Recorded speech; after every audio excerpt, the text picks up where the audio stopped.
All right, it is about 6:02 on Thursday, May 3rd. This is a regular meeting of the Terre Haute City Council. Thank you all for coming this evening. At the beginning of each of our regular meetings, we start with a moment of silence and the Pledge of Allegiance. This evening, Councilman Morris will lead us in the Pledge of Allegiance.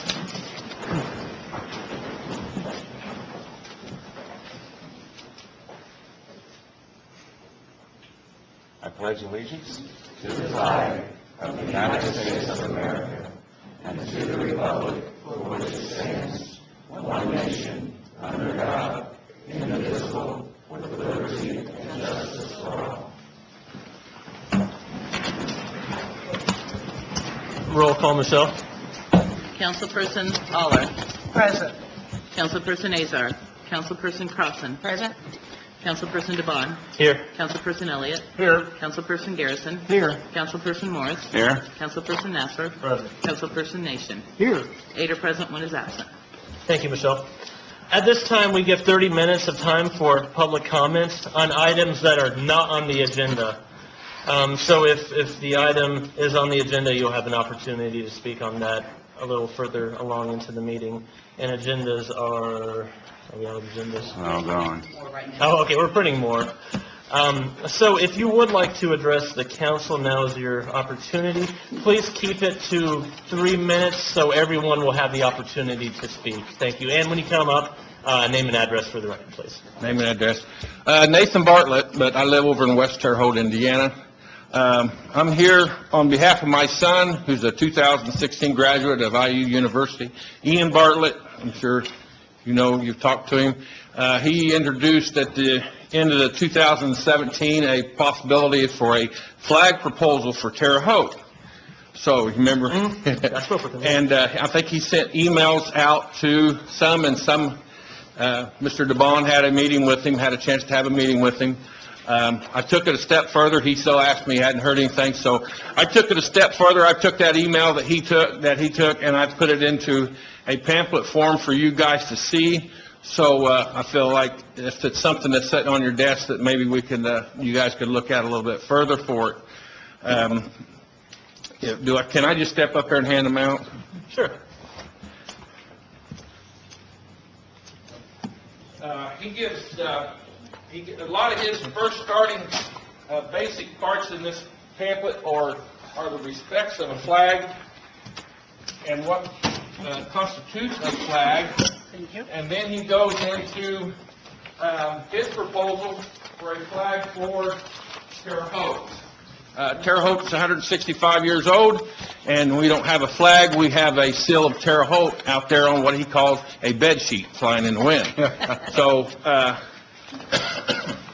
give you guys a chance to look over that and see it. If you have any questions, he has put on the last page at the bottom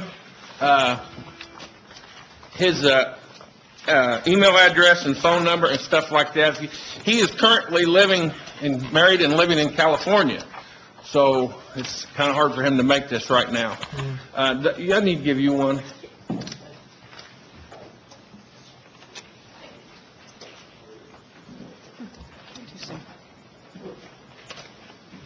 Does the council have any questions? I know, Mr. DeBon has met with him personally at one time, and I was very impressed with the work he did. he's a good talker. But I hope you guys can really consider this and really get a flag flying out there for Terre Haute. He just said if you don't like his proposal, then try to put together a committee and put together some kind of deal to have a fun thing to people make a flag for Terre Haute. All right. No Thank you questions. very much. Mr. Bartlett. I appreciate it. Thank you. Thank No you. questions. Thank you.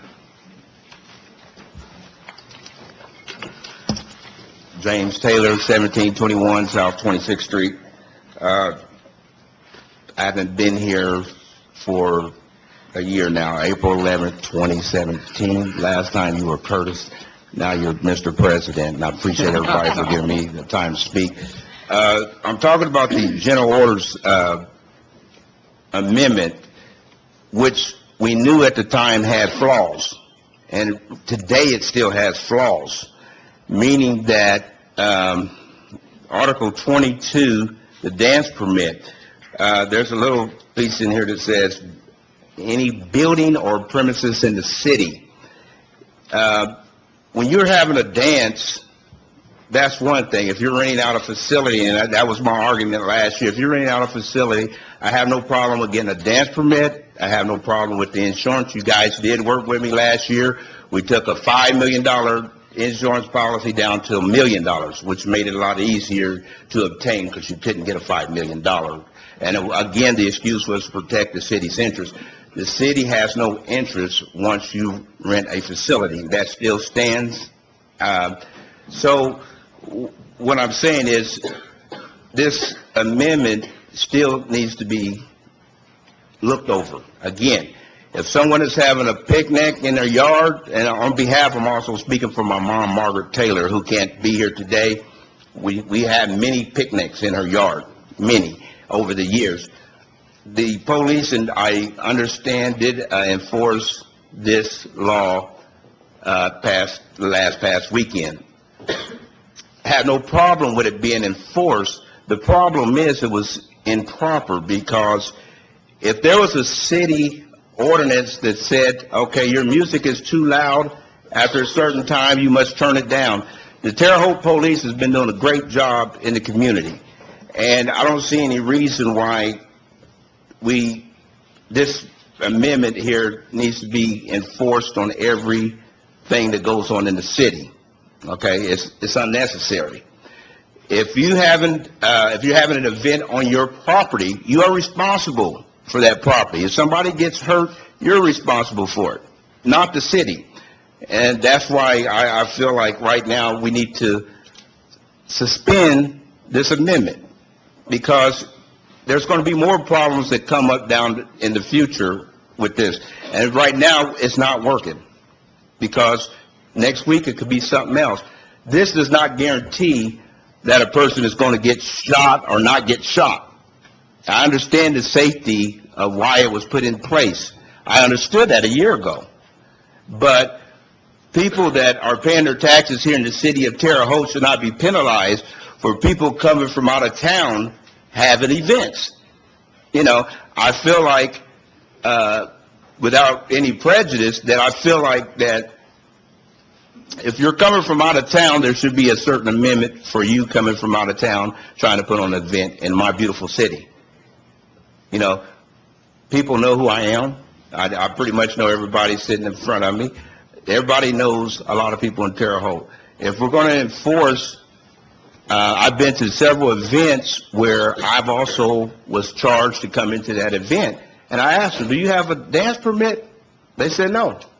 I said, well, you know, that's the city ordinance. Don't have a dance permit. I'd have been in many functions, non-for-profit as well as profit. Now, the reason why I was given it, I still have the permit from last year. And the reason why I'm still holding on to that permit is because we still, the legal department, we still had issues on how to go about this.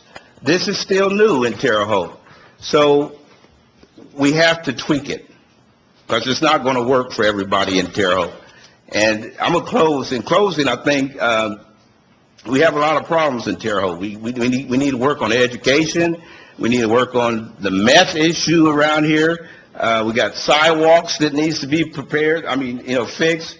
And again, I know it's not going to come up for a while, but we need to bring some revenue in Terre Haute. Casino, we had that come up before. Casino would open up a broader range for entertainment for people to go to around here. You know, I remember the movie back in the 80s, Footloose, and I think you all remember Footloose. It's about a small community where they wouldn't allow any dancing at all. Now, I think we done got above ourselves when we said we can't dance and have an event in our own backyard. And I just want you to have an open mind. Let's figure out a different way. I volunteered my services last year. If reach out to the community, people in the community. See what we need to do. I talked to you, Elliot, also on some things. But I just appreciate the time. And anybody got any questions? Okay. Thank you, Mr. Taylor.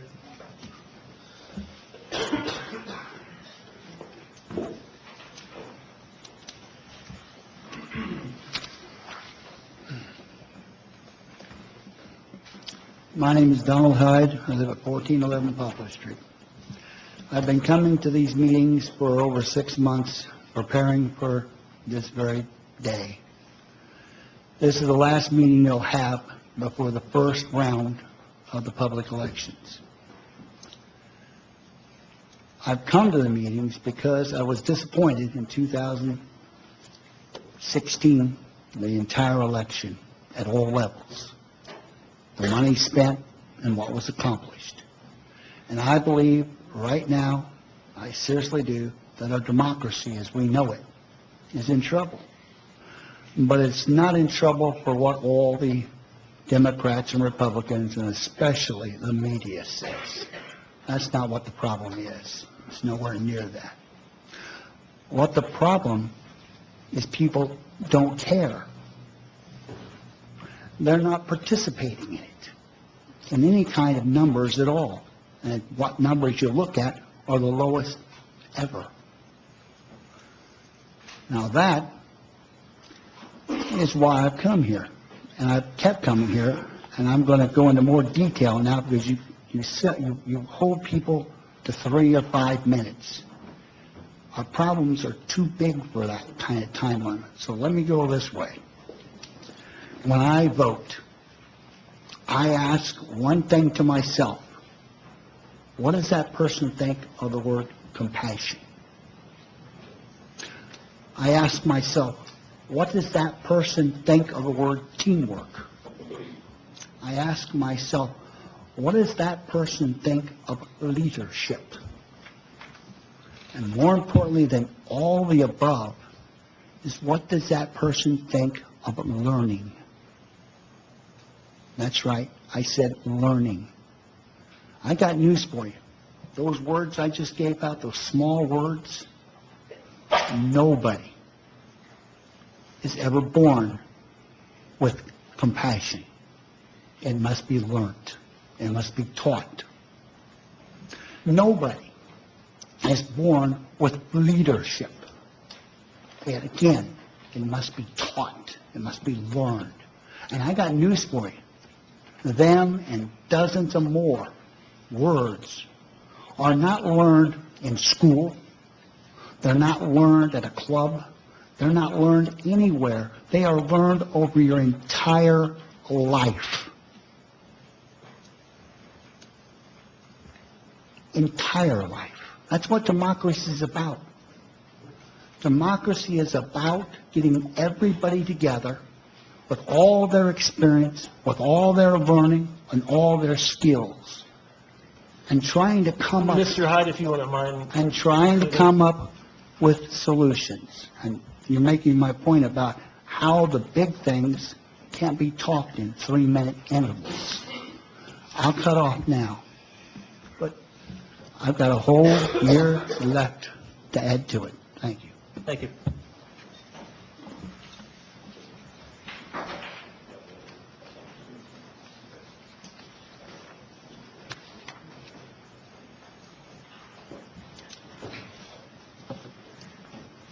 Good evening. My name is Mary Howard Hamilton, 1759 Oren Drive.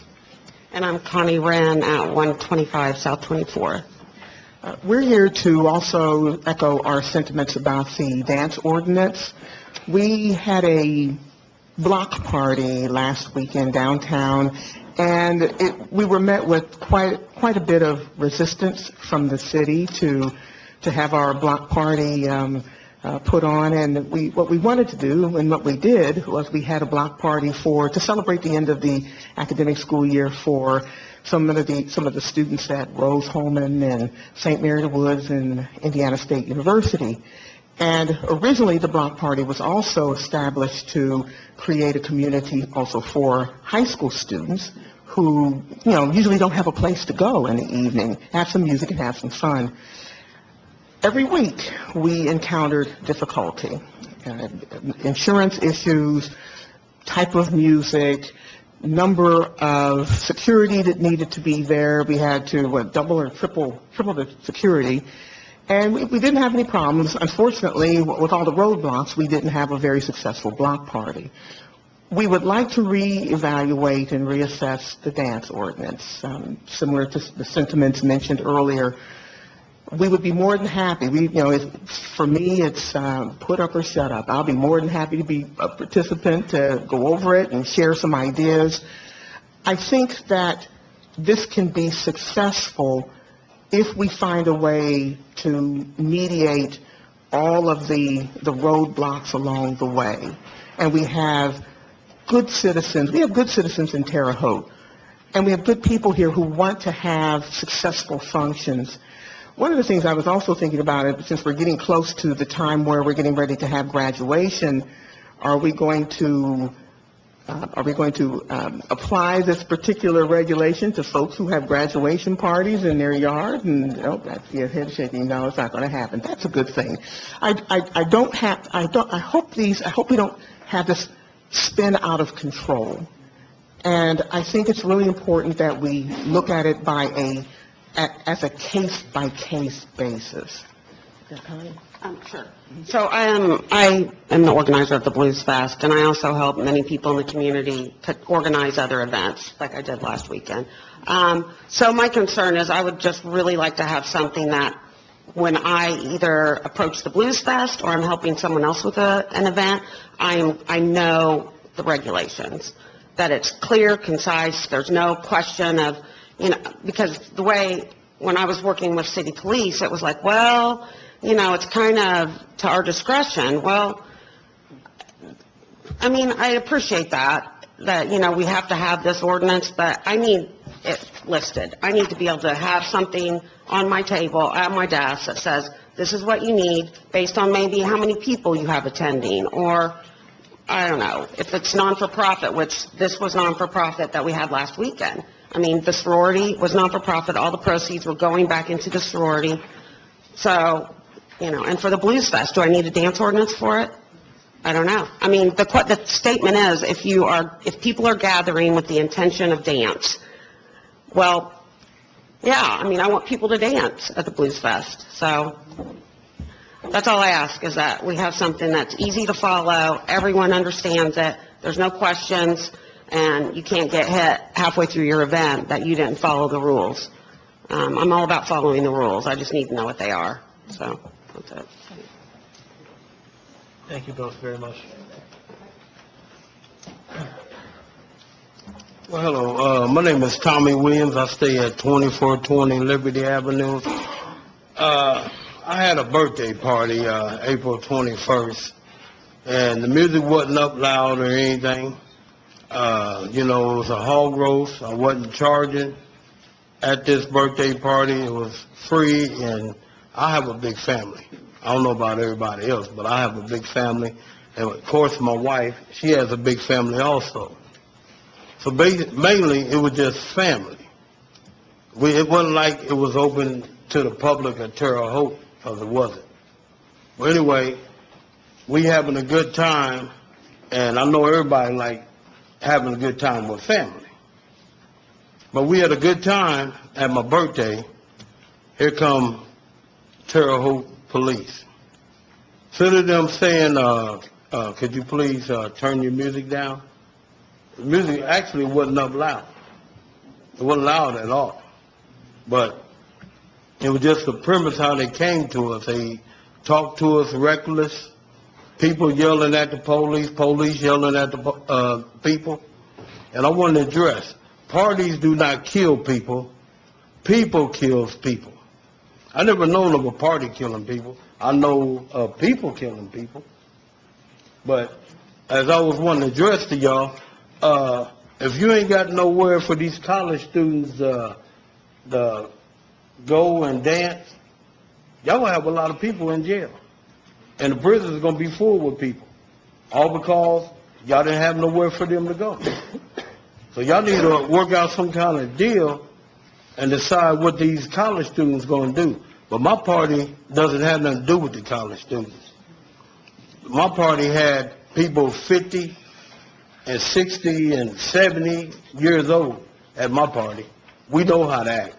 We don't cause trouble. I never had a fight at my party. I never had an argument at my birthday party. None of that. I hang around respectful people. Actually, my sister Tanya was there, Tanya Williams was there. She said the prayer. I made everybody out there take their hat off. Because that's the respect I got for the Lord. I asked them to take their hat off. They took their hat off. My sister said a long prayer. She wanted to say something else, but she kept it to herself. But I just want to address y'all that them trying to hustle us for money to go get a permit just to have a family get together, that ain't right. I'll pay taxes on my property. I keep taxes paid up. Also, I keep the fields that the city owns. I've been cutting them for 15 years. Ain't nobody say thank you to Tommy for cutting that grass. It's like 4 fields over there. I cut them for 15 long years. Didn't get no thank you or nothing. But I keep the neighborhood nice. And all I want to say, why should I have to pay for a ticket when I'm on my own property? I'm not in no bandit house throwing a party or out here trying to make money. I'm not doing that. What I do is have a good time with my family, and if I want to dance in my yard, it shouldn't be no against the law to dance in your own yard. Because I know everybody is in this building right here, done had a good time with their family, 4th of July, Christmas, Thanksgiving, New Year's Eve. I know y'all done had a good time dancing and everything, but not once did the Terre Haute police come to y'all and say, oh, y'all need a permit just to dance. I ain't never heard that before in my life.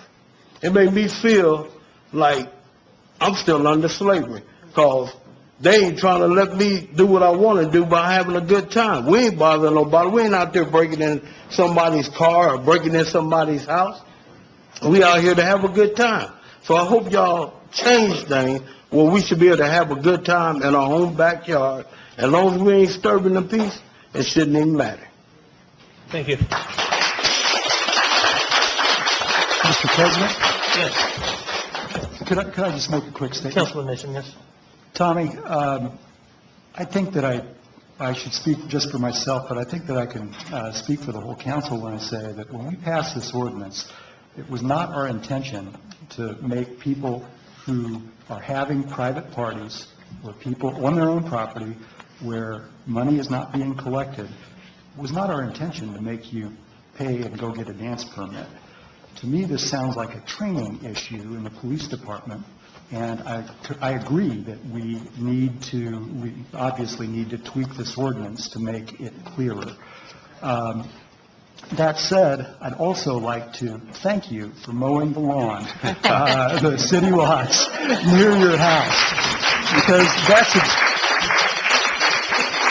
because that's exactly the kind of responsibility and stewardship that we all need to be exercising to make Terre Haute a better place. So if nobody's ever said thank you before, let me be the first person to thank you for that. That's it. I yield. Perfect. Mark Gibson, 2162 Ohio Boulevard. I'm going to give some handouts real quickly. You have something for you to look at while I talk here.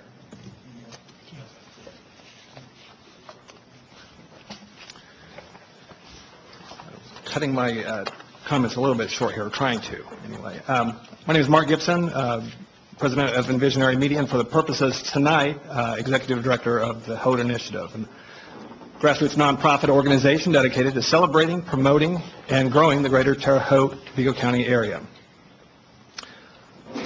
In 2016, as part of a master's thesis at Indiana State, I produced a documentary film, The Story of Terre Haute, to answer a nagging question I long had: what has happened to Terre Haute? Aware that our hometown had a rich history and a former significance exceeding our present, I wanted to know why and what happened. Where did it all go off the tracks? Because finding these answers, I felt could help us get back on the track.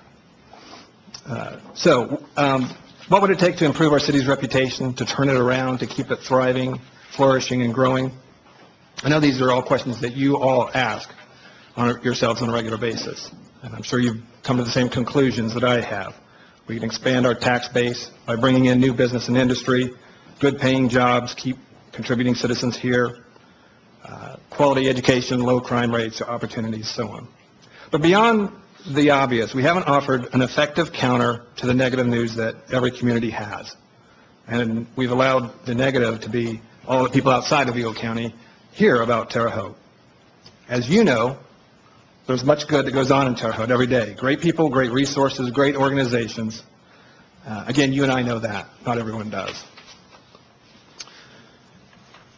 So here we have a rich history, great parks and trail systems, good, even great colleges and a university, a thriving arts community with museums, art, music and theater, a symphony, great sporting events and venues, and good people and organizations. So why does our reputation abroad still consist primarily of a smell that faded years ago? About a year ago, it was this time of year actually, the idea came to me. What Terre Haute needs is a decent web presence for outside. More than that, though. It needed to be clearly and effectively and engagingly communicating information about our community. Yes, we have the city government site, we have the Convention and Visitors Bureau site, Chamber of Commerce, Economic Development Corporation site. They're all functional. They're all adequate, and they all do their jobs. So we were all doing some of the same things that a community our size should be doing. And that said, we were doing all the things every community our size is doing. There was nothing to set Terre Haute apart from the other communities that we compete with in the global marketplace. They're doing the same things. And so a comprehensive community information website, something attractive, thorough, and easy to navigate. Again, everyone's doing that. We needed to step up our game there. A place that anyone everywhere can see what Terre Haute has to offer. But it's still missing, the concept was still missing something here. And so a couple of weeks later, again, it was in the month of May, it came to me, a video series showcasing our community's strengths. We live in a media age, and it isn't enough anymore to just tell people our strengths. We have to show them what we have to offer with an engaging, high-quality series on the best of what Terre Haute has. And that was a revelation to me. It was a no-brainer. The problem, of course, is that professional, high-quality, well-produced video takes a lot of time, energy, resources. It's too time-intensive and costly for the city of Terre Haute to fund on its own, or for Eagle County alone, or the Economic Development Corporation, or the Convention and Visitors Bureau, or the Chamber of Commerce, or the Community Foundation, all of whom were working independently, doing their part. But if we could pool our community resources for a shared common interest, just imagine what could be done beyond what any one entity could do on its own. If we had a community platform, not one that's driven and controlled by any one public entity or organization, but one that's shared by all, for the benefit of all. And so last May, I commissioned our small team at Envisionary to get to work creating a demonstration site and a pilot episode to share with prospective community partners. Some of you saw the fruits early on. In fact, your very own Councilman Nasser connected us with Dave Patterson at the CVB. Mr. Patterson, upon seeing it, offered to let us use terrehaute.com as the domain. Thanks to the support of a wonderful range of community partners, development organizations like the CVB, the Economic Development Corporation, Chamber of Commerce, local colleges, a representative of our business community, Thompson Thrift, and a member of our banking community, Terre Haute Savings Bank, along with the Eagle County Public Library, we were able to gain sufficient support to get the project off the ground. And on January 2nd, publicly launched the Haute Initiative. The immediate public response to our work was overwhelming. It was humbling and it was gratifying. We were on the right track. The launch itself garnered media coverage by local, state, and regional news outlets, Inside Indiana Business, Indiana Economic Digest, the Associated Press, U.S. News and World Report, and USA Today. USA Today.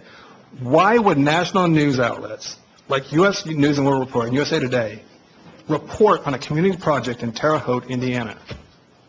Because we were doing something no other community our size is doing. Around the state, the region, we've gotten people's attention. The first episode of the Haute on the Eagle County Courthouse has been viewed more than 55,000 times. We've released 8 episodes to date and are averaging more than 45,000 views per episode.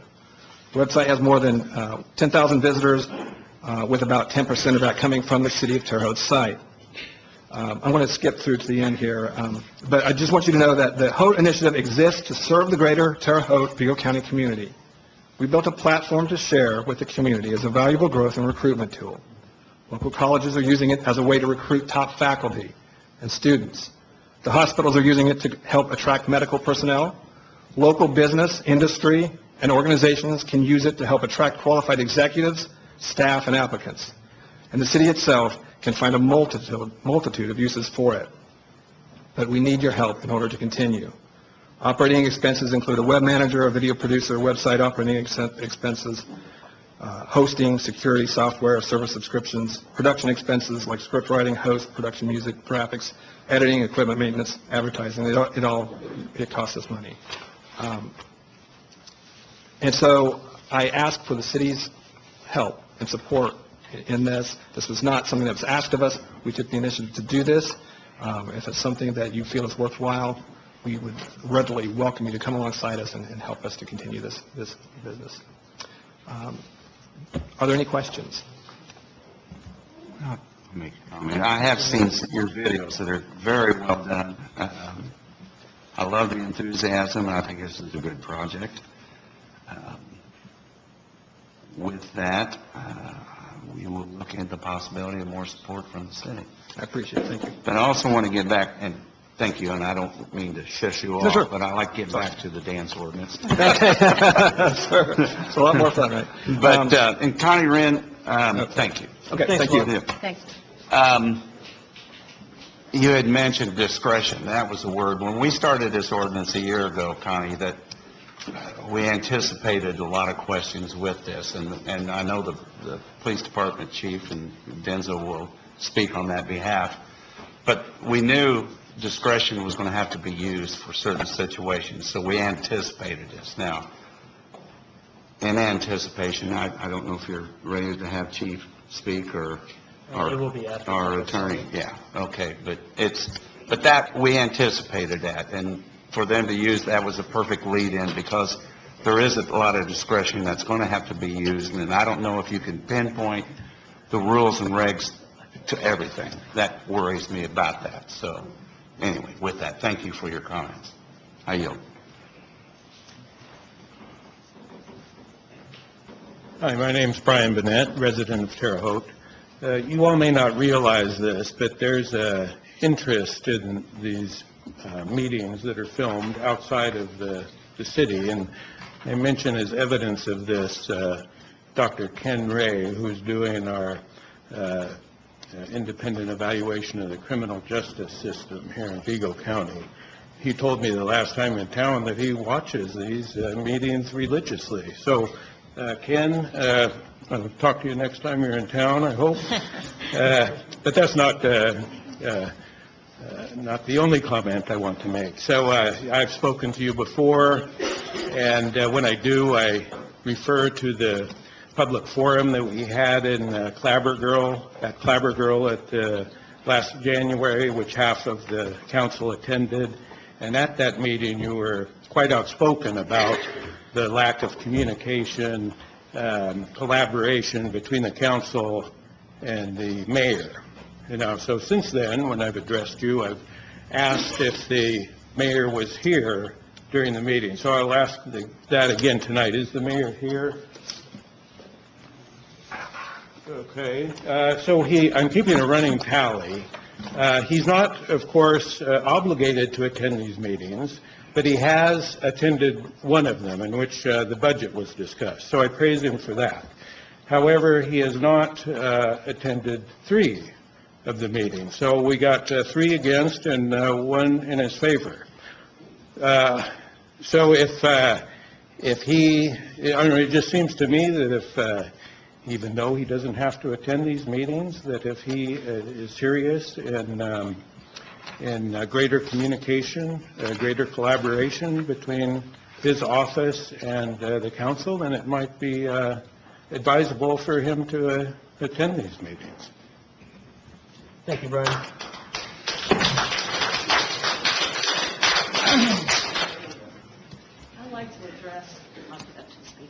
I would like to address the... I'm sorry, could we get your name and address? I'm sorry. My name is Martha Thiemann. I live on 12 South 32nd Street Court. And I came to address the zoning ordinance for rezoning the other half of the block that's at the corner of, well, that is Ohio Fruit Ridge and I Poplar don't Street. mean to interrupt you, but we will have time to speak on that shortly. That's on the agenda, so Oh, we'll be okay. talking about that shortly. So when that comes up, you're more than welcome to speak. Oh, on that. okay, I didn't realize that. It's okay. I don't have an agenda, so I didn't know. Right.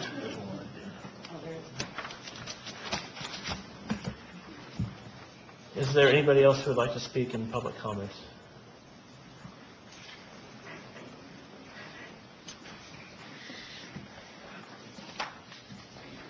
Hello, my name is Candace Hinton. I live at 1735 Orange Drive.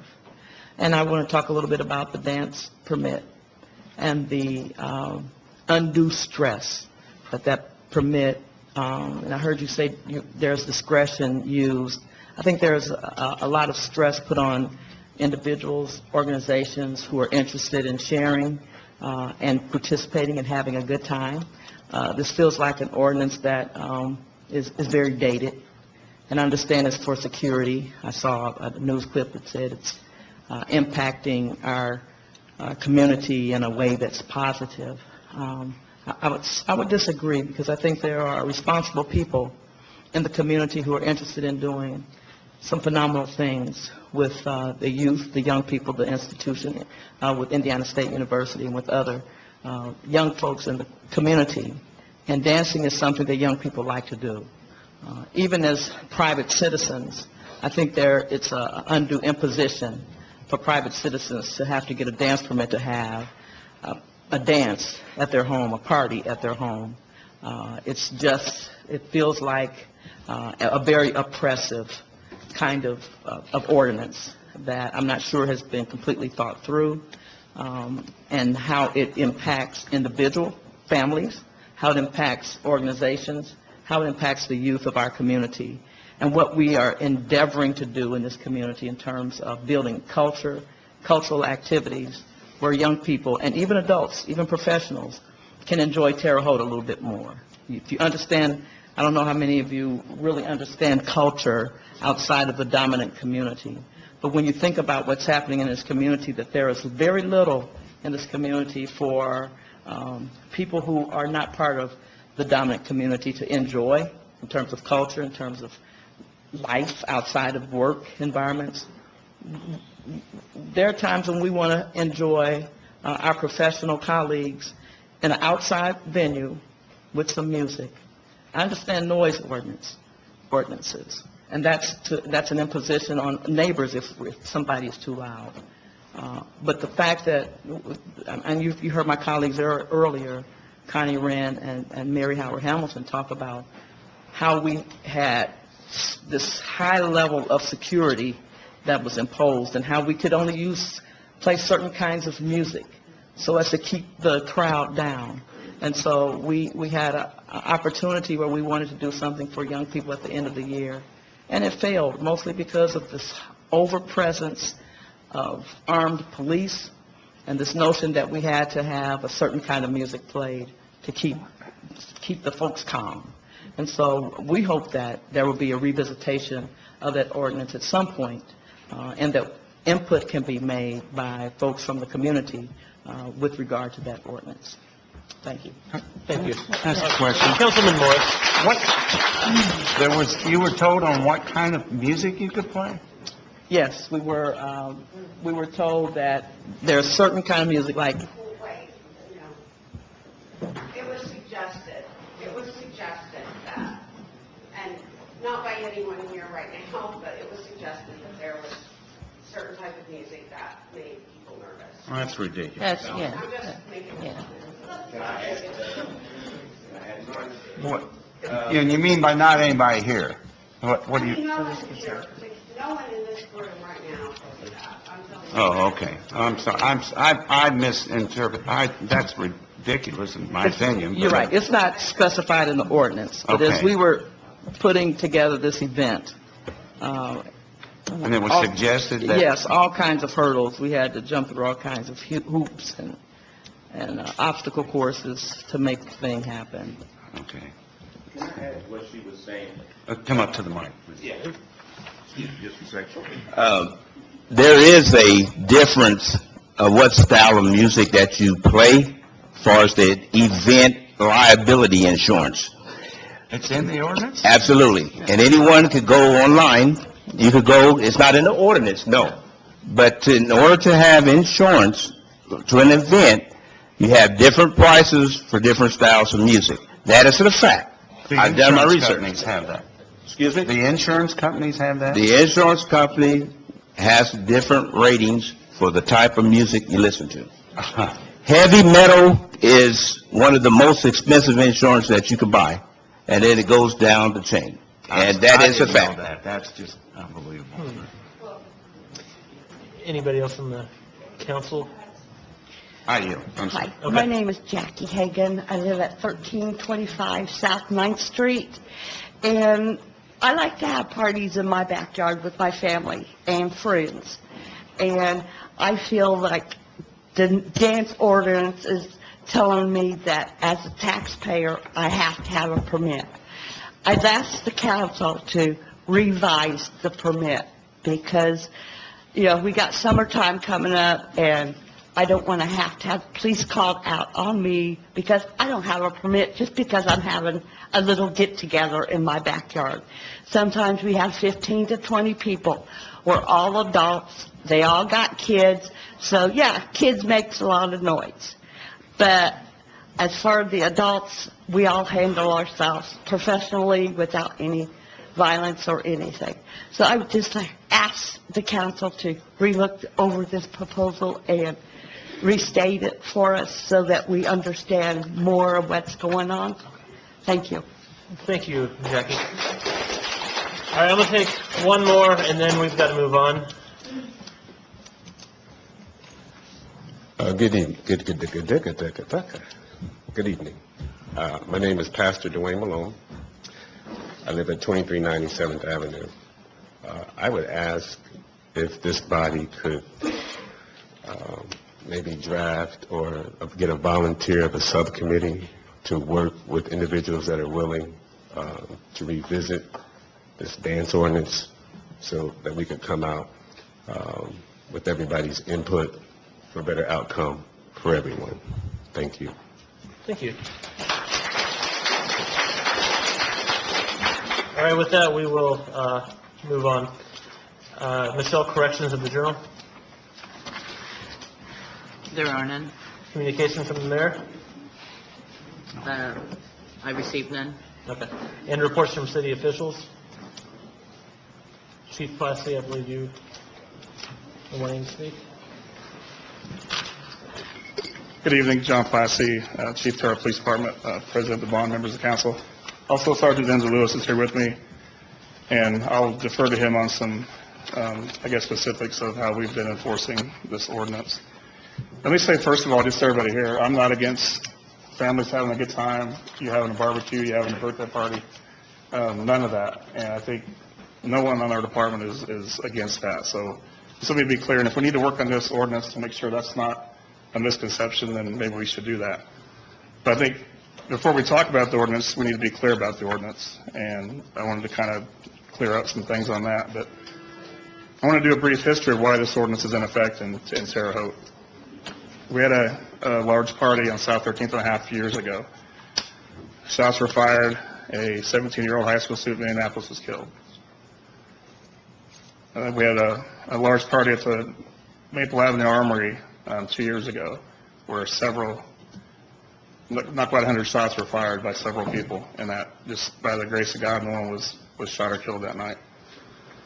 So we developed the ordinance with the council. I think Sean Keane met with you guys and ladies to work on this ordinance, and it was passed. And again, I know there's been amendments, and we need to work through those if we need to make those in the future to make sure it works for everybody, because we don't want to have the misconception that we don't allow certain things when we actually do. And maybe the dance term should be removed from it because we don't outlaw dancing. It'd be great if Kevin Bacon could come here. I don't think he will, but we don't outlaw dancing. My daughter's a dancer. I would be the worst father in the world if I was against that.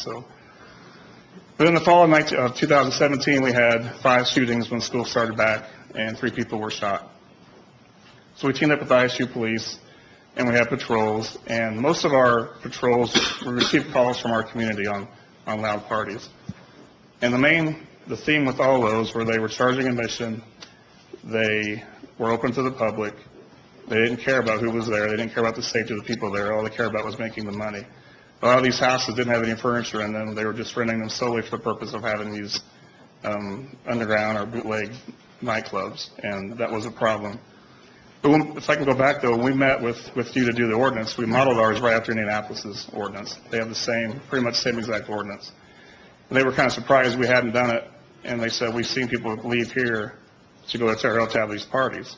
And we had them from other regions coming here, and we had the shootings to coincide with that. So once we teamed up with ISU police and started answering these calls to address these bootleg parties, we started citing them. We've had 0 shootings, 0 people shot. Now, we don't know what we prevent, but I could bet you that had we not set up those efforts, someone else would have got shot, someone probably would have got killed. And that's why we did this.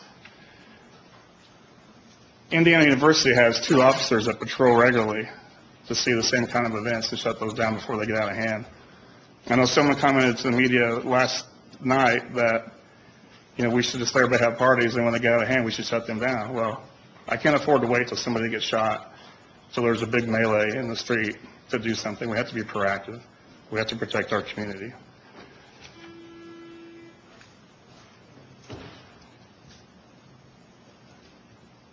Again, we aren't targeting birthdays, barbecues, private parties, only those that are open to the public and charging admission. I can't comment on the party that was discussed earlier, as it's still open case in the courts. I won't try that here. We'll try that in court the way it's supposed to be. But if someone has that, if they have a party open to the public and they charge admission, they need a permit. And the sole reason of that is to make sure it's safe, to make sure there's adequate security, to make sure people are safe when they go to that. Again, if they don't agree with getting a citation, they have the court to plead their case, which is what's going to happen with this particular case, and the judge will rule if it's a just citation or not. But Sergeant Lewis was one of the guys that went out on these patrols with ISU, and he has some data of what we did over the last year, and I'll defer to him on that right now. Thank you. I'm Denzel Lewis. I'm a sergeant. I was tasked, unfortunately, with this effort and this dance permit, and they say you can't judge a book by its cover, and I think everybody's done that. Because it's called a dance permit, everybody jumped up and said, oh my gosh, we can't have that, and these references to Footloose. As Chief Plassey mentioned, we've issued 34 citations, and of those 34 citations, 99% of them have admitted the violation that they were cited for. Only one person that we've ever cited of the 34 has reoffended, has had a second citation. So it is working. And again, we have seen a significant decrease in calls for service. Of the citations we've issued, they are not from officers riding around looking for parties. They are actual calls for service. They come from Central Dispatch. Someone has called to file a complaint. That call goes into Central Dispatch, and then they dispatch the car out. And that's when it goes. And that's when, when we do have an officer out doing those patrols, he will go to the party with them. Officers then will take an actual police report, and then that next week, that police report will end up on my desk, and then I will call the individuals involved, and I will take recorded statements from them, and then make the decision on whether to cite them or not at that point. There are situations where they meet all the criteria on the scene, and there have been a few where they've met all the criteria on the scene, and we've issued a citation for those individuals. I want to touch on another point, as Chief Plassey said. One of the things we saw that was very surprising, it's really amazing at how many individuals will go out and they'll rent a very large house in this community, and they'll use it for nothing more than to throw these events. We were at a house over on South 6th when we first started doing this. They were having an event every Thursday or every Friday and Saturday night. They were charging $10 a head for guys, $5 for girls. They were having 300 to 400 people there. When we finally, we actually arrested them on a criminal charge of maintaining the common nuisance. When we were in the house, I noticed all their bedroom doors had padlocks on them. There were 3 bedrooms, I believe. They all had padlocks on them. There was not one piece of furniture in the entire house. And that's because they could get more people in that way. We've seen a lot of those. We've seen an awful lot of those. Again, the citations we've given out are from calls for service. They're not us going out and locating it on our own. It's from a citizen complaint. I want to address a couple things. Ms. Rand mentioned, she came up here, and the lady with Ms. Rand, I want to assure you, we didn't say anything about the music. That's not our job. We didn't say a single word. We didn't care what kind of music she was playing.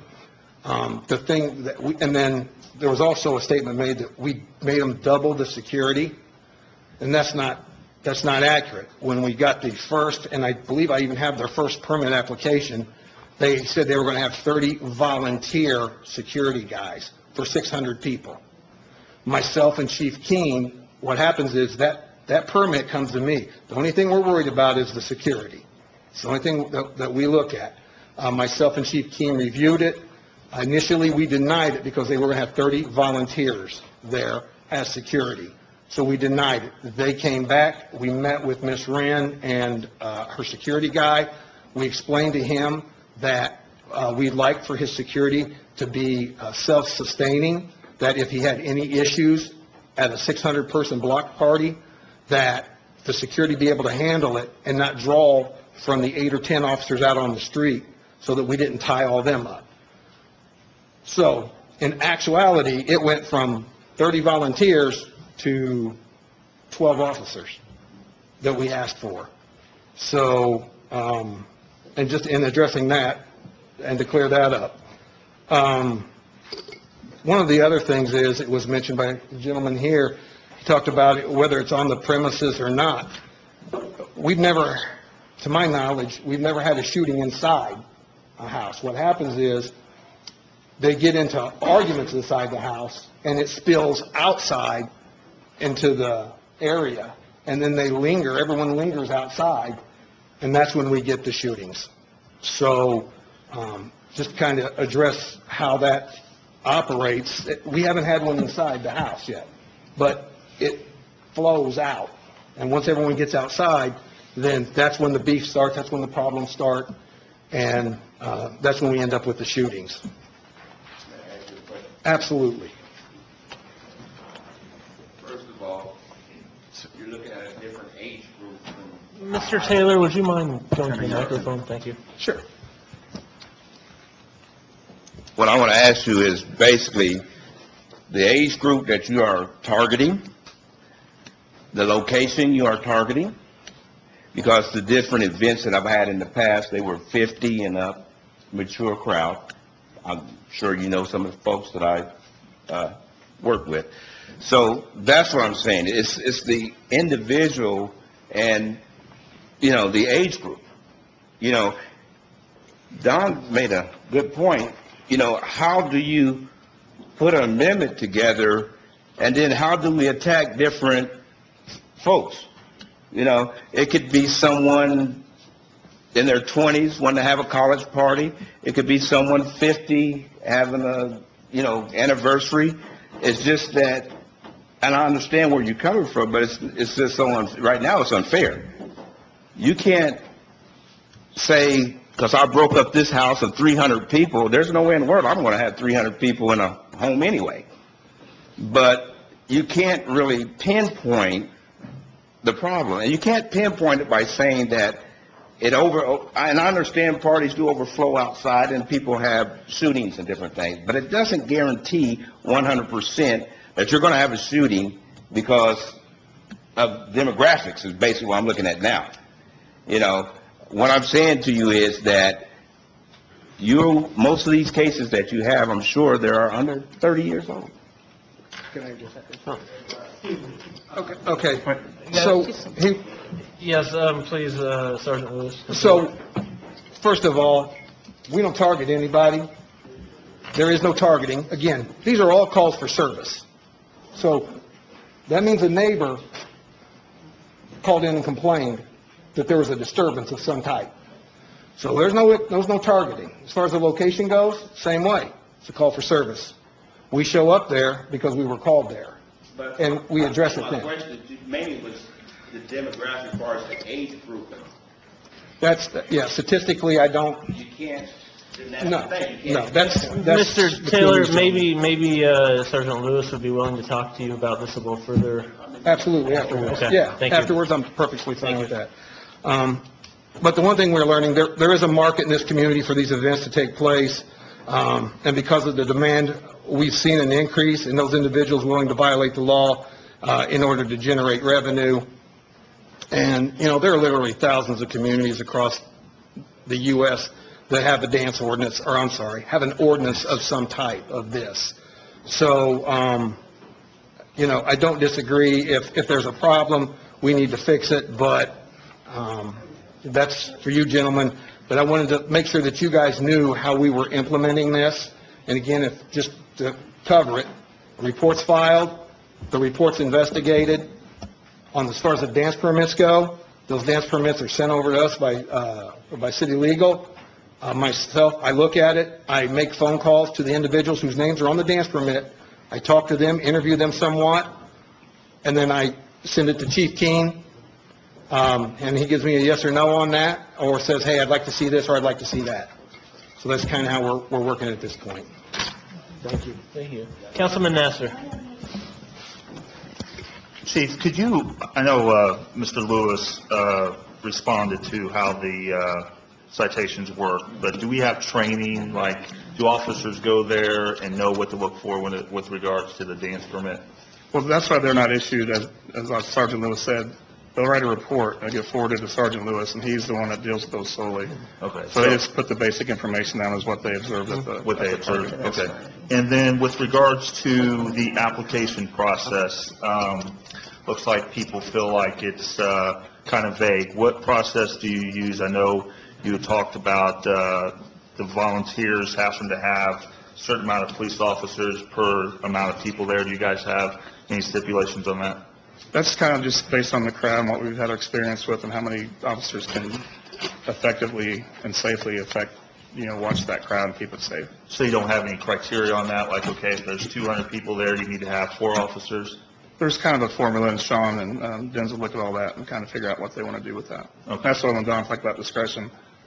Right. It's not like an exact, 100 people, 4 officers. It's no formula. And it's going to depend on, the crowd. If you've got an Experience of these guys, too. older crowd or a younger crowd, there's, I guess, a propensity for violence with up those numbers. And then graduation's coming up. If a family was to celebrate graduation at their house with family members, would they need a permit?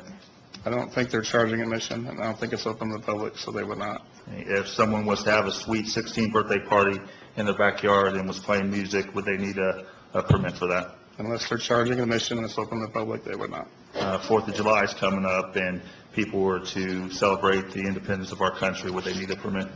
Same, if they are not charging admission and it's open to the public, they do not. All right, thank you for that clarification. Before we continue, those of you behind Chief Classy, respectfully, public comment ended a little while back. I'll stick around after the meeting if you want to talk to me personally, or I imagine Chief Classy, Sergeant Lewis would be willing to speak to you as well.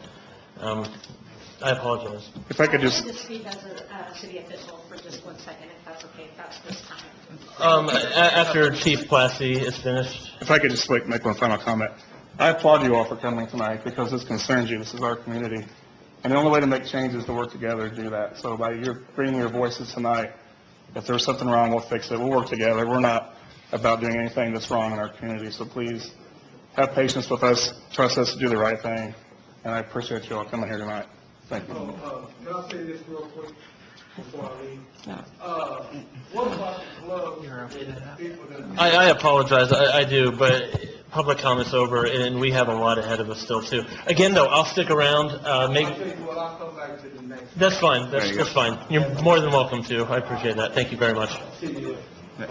And council members, I just wanted to say, as the director of the Human Relations Commission, if I can serve as liaison or to ensure that all of these voices are heard and that they feel valued, I would be more than happy to do that and/or organize focus groups so that all of these individuals can be represented. Thank you very much for that.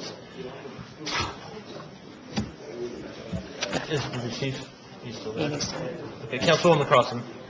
Chief Classe, I know it's a little confusing here about what's going on here order-wise, but there are also some exceptions in the statute, aren't there, for groups or Correct. individuals who don't have to even have a permit? And that's why I suggest they look at the ordinance and read it in its entirety, don't just base your opinion on what one person Right. says. For instance, somebody who was running a dance studio as a Correct. business, Correct. and there are other and nonprofits. If there's a way, I'm sorry, I didn't mean to cut you off. No. I think people, I think that's part of the confusion, as you said, although I'm certainly open to anything we might do to make this easier for everybody, Sure. because obviously if it's clearer for the public, it's going to be clearer for you as well. Correct. But I just think those exceptions are in there, because I had a question from a constituent, which caused me to go back and reread the ordinance, and the result of that was that his situation clearly fell under those exceptions. So Right. that's why I bring it up. I think if maybe we could post that somewhere where people could have access to that and make it readily available, then that would alleviate some concern if they take the time to read that. Okay, thank you. I yield. Right, thank you. Mr. President? I think mine's I'm sorry. already kind of been touched on before it got to me, but I just want to emphasize on one more thing, and I think it's been brought up numerous times. If you're having a party at your house, as long as there's no admission being charged, the police aren't going to show up and give a citation, as long as there's not been a call-in for, noise or anything like that. Is that a correct statement? Correct. The only time you'll see us there is if we're invited guests to that party. As long as there's no admission being charged. Correct. Okay, I yield. Councilman Nation. Yeah, this is just real quick. John, do you have a suggestion on how we might rename this ordinance? Yes, get rid of the name, Event the ordinance. word dance. That's just a quick one, event ordinance. Thank you, I yield. Because my daughter would kill me. Council, if I may. Please. I've had several discussions over the past couple of weeks between Chief Blassie and several council members. We're working on an amendment to the ordinance. There will be several changes. The name in and of itself, because that's really not, while dances are included in that, it really is broader than just dances in general, would be proposed to be changed throughout. One quick thing with regard to Councilman Aller's question, it's not just admission, it's also if you would have it open to the public or if you would be advertising a party. So any one of those criteria would cause you to bump into a category where you would be required to have a permit. So even if you're not charging admission, it's open to the general public, that's when you would have one. Now, again, with your traditional birthday parties, weddings, graduation parties, those would be all exempt. And we will get something specifically posted with just that portion of the city code to the city website, and we'll have that up there hopefully in short order, since the weather is nice. But I anticipate the next couple of weeks we'll have, or hopefully within the next week, we'll have an amendment to the council, and hopefully we'll get it on the agenda as quickly as possible so we can discuss it at our next round here in June. If you have any answer to your questions. Thank you. Thank you, Eddie. Thank you, Chief. I had a quick question for Chief. Yes. I believe Sergeant Lewis said there had been 34 citations. I believe he said that, yes. Do you know how many of those were contested in court, I guess? As in... I can tell you. Okay, Eddie. I handle those once they've been already filed from kind of a prosecutorial standpoint here in the city courtroom. To date, we have not had, I don't believe, a single hearing. I believe we've had voluntary admissions or default judgments on all of them, although we do have one or two pending currently. Okay, thank you for that. That's the only question I had. Thank you very much, Chief, unless anyone else has... I just want to make a statement. Can we, and I'm not attacking the media, I would never do that with fake news, but there was a lot of confusion over the reporting of this certain incident. And I would just ask that, well, I'm not pointing fingers, but it would be nice to go in a little more depth on something so controversial that raised this issue. If we could get both sides up there, I yield. Thank you. Thank you, Chief. Thank you for Eddie, do you think it's possible we produce maybe a brochure or some type of paper packet of information that could relate to this ordinance that could be available to the public that very clearly spells out how this works? What I can work on is making sure that once we have the separate posting online, working off that memo that I distributed to the council, I believe it was last week, where we kind of put some FAQs or common situations, whether or not you actually have to have a permit or not. Again, they'd be general kind of guidelines. You still have to look at the rules, but I think that's something that can pretty easily be done. Okay, I think it would help at least in some cases. Yes, President, also along those lines, Eddie, if there was something that we could put out along those lines or post them somewhere where if somebody is going to have a party, not only the rules and stipulations of what needs to be done, but where they need to go to get this done. I'm assuming this is Board of Works. Correct. And how they, what information they need to gather to take there, or how they need to get on their agenda. I believe we have our applications online already. They're fairly straightforward, but yeah, we can definitely put that in that document as well. Great, thanks. All right, reports from Board of Public Works and Safety. There are none. Reports from standing committees. There are none. Reports from non-standing committees. There are none. Items previously tabled. There are none. Tax abatements for confirmation. There are none. Items on second reading. There are none. Items on first reading. We have one. Appropriation 3, 2018, $18,350 from Clerk's Record Perpetuation Fund number 0236, 0026 to part-time employees number 412105 for $17,000, and to Employer Social Security number 413010 for $1,110, and to Medicare number 413020 for $250. Petitioner? That would be me as well. All right. Before you, I left a memo. I'll just try and summarize rather than read the whole thing. City Clerk's office has a lot of projects going on right now. We're very excited, most days, for a lot of these projects. One of them is going what we call paperless for city court cases. We start with paper, but we scan everything, and we do not have to retain the paper, which is going to be great for us whenever somebody misfiles something. We have a lot of old files. We basically have 2.5 rooms of old files that we need someone to go through, sort, make sure they're alphabetized correctly, make sure in the right area, so that we can approach the state about disposing them. But until we review them, go through them, make sure everything's in the right year, we can't move forward with that project. Knock on wood, we're pretty busy. I think Kelly will agree with me. We're staying very busy and active in the office, so pulling someone from their current duties to do an archiving job is going to put a strain on us. So I contacted the State Court Administration and State Board of Accounts to ask if our non-reverting fund could be used for part-time employees. And they stated they could, as long as it was something dealing with archival of documents, city court documents.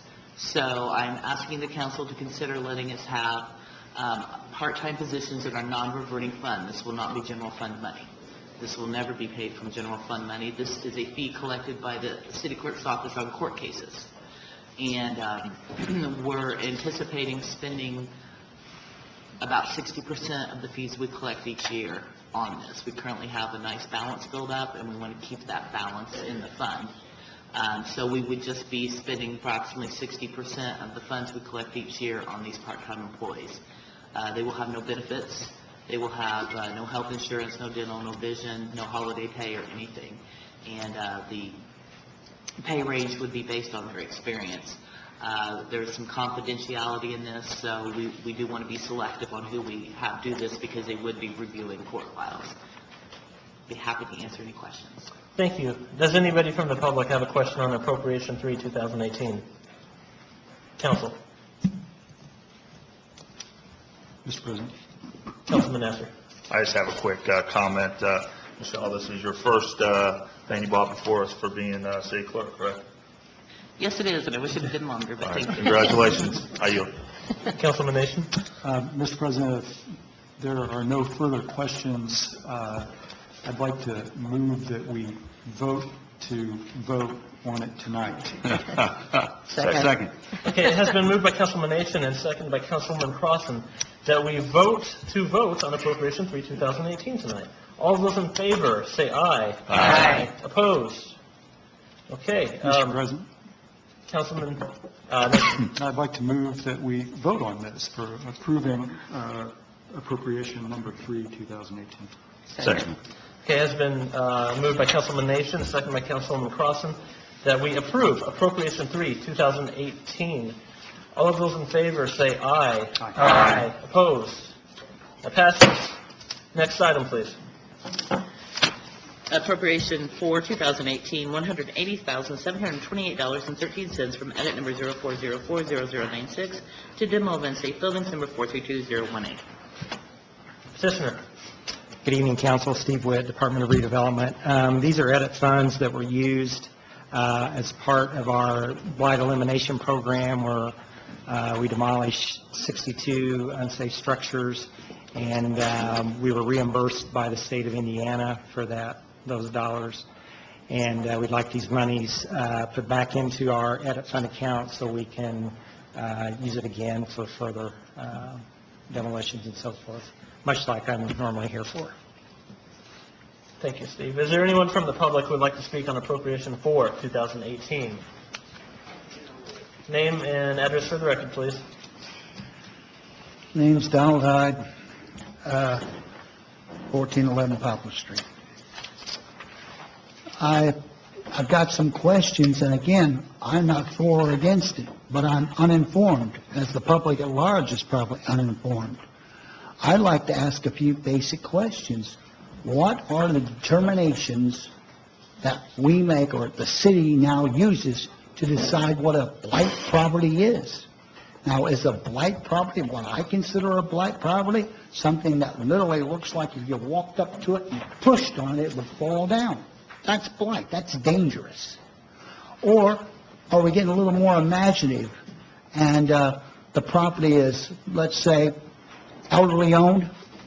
They can't afford to keep it up. Doesn't look that great, but it's not all that dangerous. And it would be fine if they just let the poor person die in their home. Or is there other reasons where we're open for bad things happening? Now, I'm not got anything against blight property that is eyesore and very dangerous.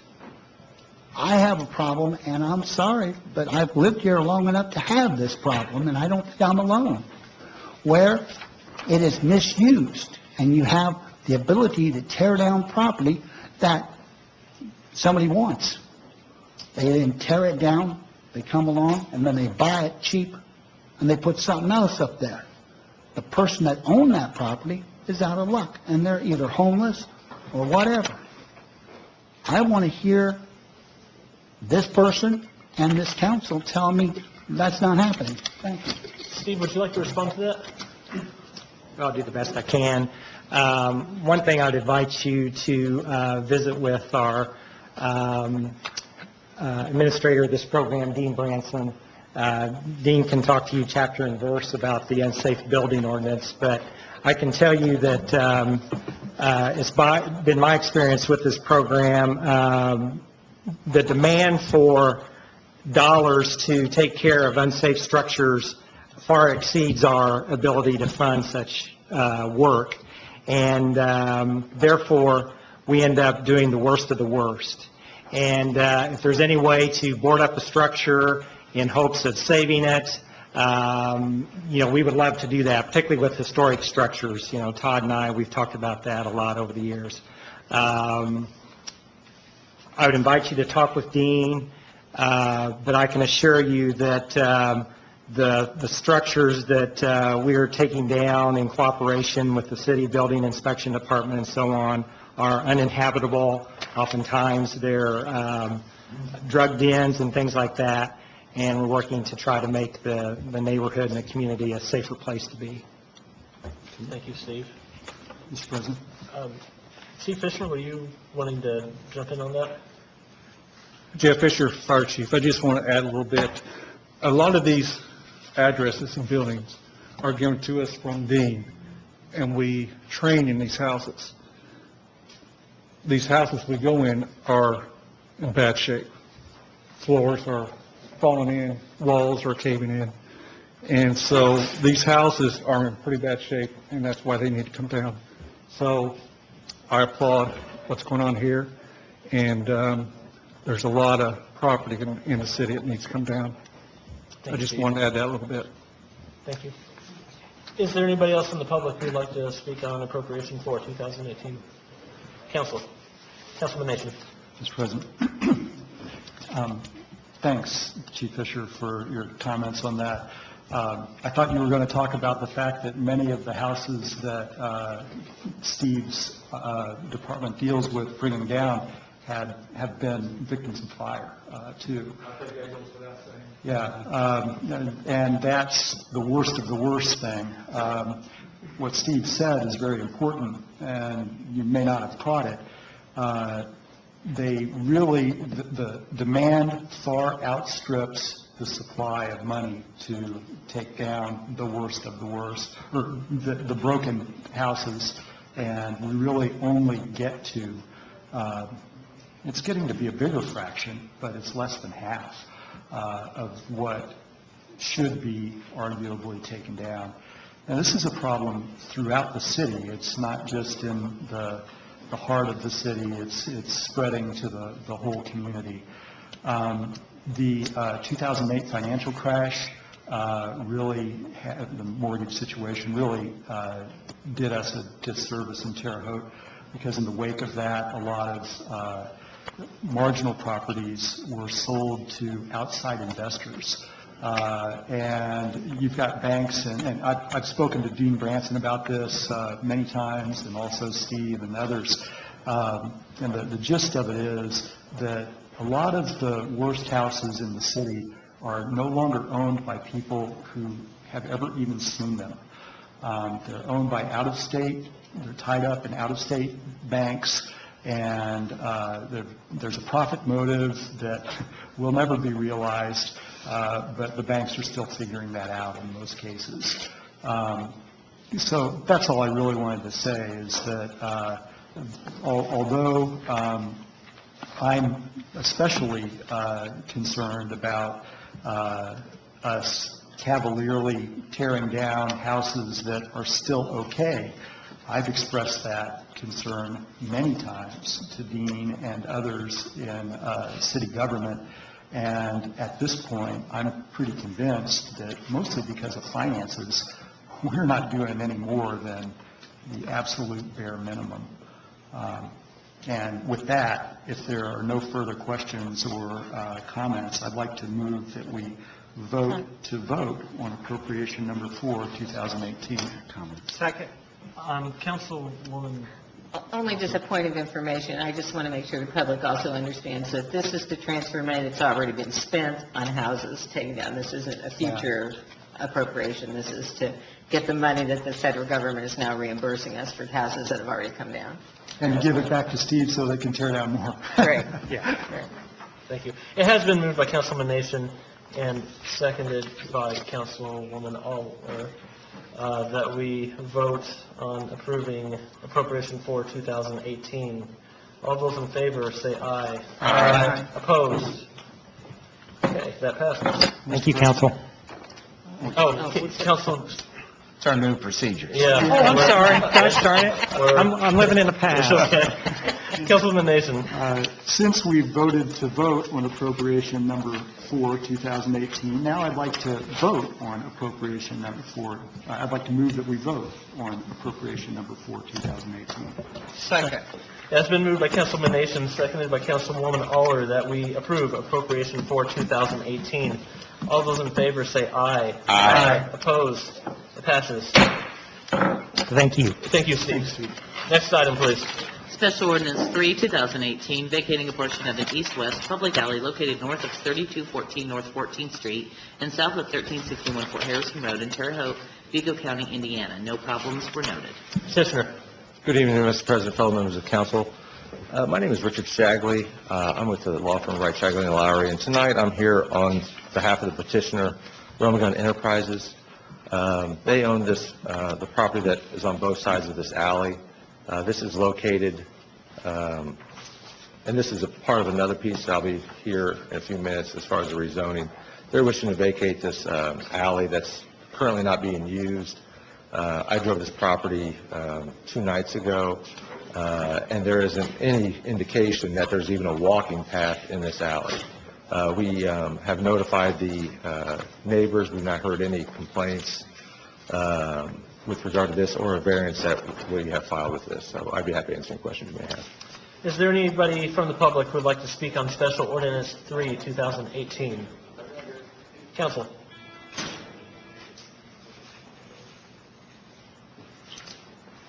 Council President, we can't take action on this tonight until area planning meets, is that correct? This is a vacating, so Area Planning Commission does not have to take action on it. It's the rezoning, so Area Planning Commission will have to take action on it. So we can move on. So you can't take action tonight on the vacating. But this partners with the next ordinance, is that correct? That's correct. Maybe we just do them together next week. Okay, if there be no motion to vote to approve this evening, I will move on to the next item on the agenda. If I could say one please. thing, I will not be able to be here next week. My father will be here. I'm going on the 8th grade class trip to D.C., chaperoning 8th graders, so pray for me. Or them. But, so I will not be here next week, so not to change your mind or anything. Little heads up. Have a good time in D.C. It's a fun trip. Yeah, it should be a good time. Okay, and if there be no motion, we'll move on to the next item. All right, thank you, Richard. Thank you. Next item, please. Special Ordinance 4, 2008, rezoning property located at 3212 through 3214 North 14th Street and a portion of a vacated alley north of 3214 North 14th Street. Again, Area Planning Commission has not met, and no action can be taken until they have issued a recommendation. Petitioner. Good evening, Mr. President, fellow members of the council. Again, my name is Richard Shagley. I'm here with Rummagen again. This is part of the bigger project. The proposal here is to vacate that alley and then rezone this piece as well as that alley and then replat it into one subdivision, which is the L shape. They own the closed geriatric place there that faces across from Menards. That's been vacant for about 5 years. They're wanting to sell that to a company that's going to build a standalone Dollar Tree. That would be company-owned. So this is just one of the many pieces of the puzzle. We had to file a variance due to some setback issues. That was approved yesterday with no opposition. And really, the one neighbor that probably would have the biggest gripe, in my opinion, once he found out what we're doing and how we were doing it, he had no issues whatsoever. I'd be happy to answer. This is, by the way, this is from a R1 to C2. I'd be happy to answer any questions you may have. Is there anybody in the public who would like to speak on Special Ordinance 4, 2018? Council. Councilman Nation. My concern with this is that if you've looked at the paperwork on this, you've seen the site plan, and you've seen that the proposed building will be back behind partly behind the vacated alley. One question that is, it's not just relevant to this situation, but it's relevant around the city and commercial areas, is how deep do we allow the commercial development that grows up around, like the Plaza North or the Meadows or other commercial areas? How deep do we allow that to go to penetrate into the adjoining traditionally residential area? The building that will be torn down rests on the commercial side, quote unquote, the Fort Harrison side of the alley. And the impacted neighbor that Richard referred to is probably the person who will be right across, who the building and its attendant parking lot will border on two sides of that person's home. Is that correct? Kind of. The building will be facing Fort Harrison. There'll be some parking in front, and then if you're, help me on my directions, but if you go west, there'll be the bigger parking lot. Behind the building, there will only be employee parking, and it's really designed to allow, the reason they needed that L shape was to allow for when a truck comes in and swing through, so it doesn't create any more hassle than a big truck would normally create, so that they can back into the bay to unload and load, mainly unload. And the trash will be back there. So the trash will be back there, and the HVC and the mechanical will be back there. I don't know if I answered your question. Well, yeah, you did. And I am, don't get me wrong, I'm not hell-bent on trying to get this thing defeated. I'm just raising the issue that for this council and future councils, and also for the Area Planning Commission, this is an issue that we need to be sensitive to. Again, how deep do you let the commercial area penetrate into the adjoining residential area? Maybe this is fine, and everybody will just accept it. But I would point out that for the most part, along that corridor of Fort Harrison, the commercial development that faces Plaza North is on the commercial side of the alley, on the Plaza North side of the alley. So, Like I said, I drove the other night, and the neighbor in question, there's an alley that runs north. I'd just love to walk up and show you this. So, this is the guy in question. Yep. There's a rock alley through here that's basically his driveway. So he found out that this abandoned home, which is probably one of Mr. Witt's, should be one of Mr. Witt's houses, he was gone and fencing put up. He's happy because all along here is all commercial. And then right here is a hair salon, which is behind that alley. Like I said, I drove that area. So when they came here, I said, well, look at an awful Fort Harrison, which you're flirting with the residential area. And I wasn't, because I go to Menards. I don't very rarely ever go to the other side of the street for any of those services, but I'm a Menards guy. And so I had this concern when I drove it there, and actually I was going to Menards. I was amazed by how deep the commercial did penetrate behind just that first layer of commercial in Fort Harrison. I mean, it's staggered throughout. In this particular case, the neighbor in question across from him is complete commercial, and then across from us behind that alley is a hair salon, which is commercial. So I mean, it's heading that way, and really, obviously I'm a little biased, but by taking that out and cleaning all this up, because one of the things is property values. That's always a concern. But this guy, this husband and wife, now are sitting on a piece that's primed to be the next piece of commercial property. Because in front of him is Micah Ofsansky has a piece, and this is only going to increase his value and that whole value. And I think this guy knows that, and I think that's why he, after speaking to him, was favorable to this and signed and agreed to everything and had no issues. He's ecstatic that we're going to put up a fence and clean that area up. I've made my point. Thanks. I appreciate the back and forth over this. And like I said, this may end up being the best use of this particular property. But it is a ongoing conversation that we have about how far do you let commercial develop into residential area. Thanks. I know you can't vote on this tonight, but someone asked me, do we need another dollar store or whatnot? And I don't know the question up, but if companies are coming here, obviously the math works. And the more I thought about this, it's kind of the circle of life. At one time, there was a community grocery store in every little block, every little neighborhood had a grocery store. And then Kroger came in and bought them all out. And then Walmart came in and started crushing everybody. And now, I don't know if it's because the 08, what Mr. Councilman Naismith brought up earlier, but there's a huge demographic in our community who walk to get their services.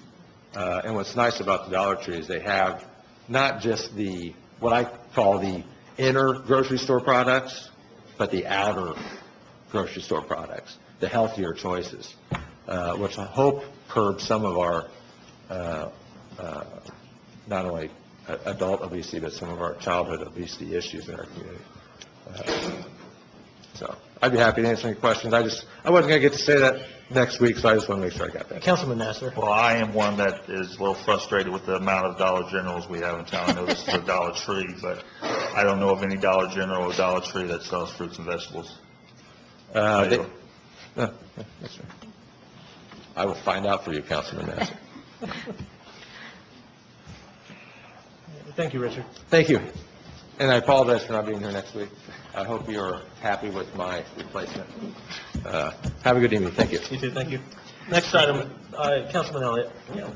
We've touched on one of the most significant issues concerning the health of our community, and that's the accessibility of quality food for all of the members, and the oasis we have in the inner city as it relates to accessibility of fruits and vegetables. And if we're ever going to get to work on correcting some of our health issues and improving our health rankings, that's a topic that's needs to come up.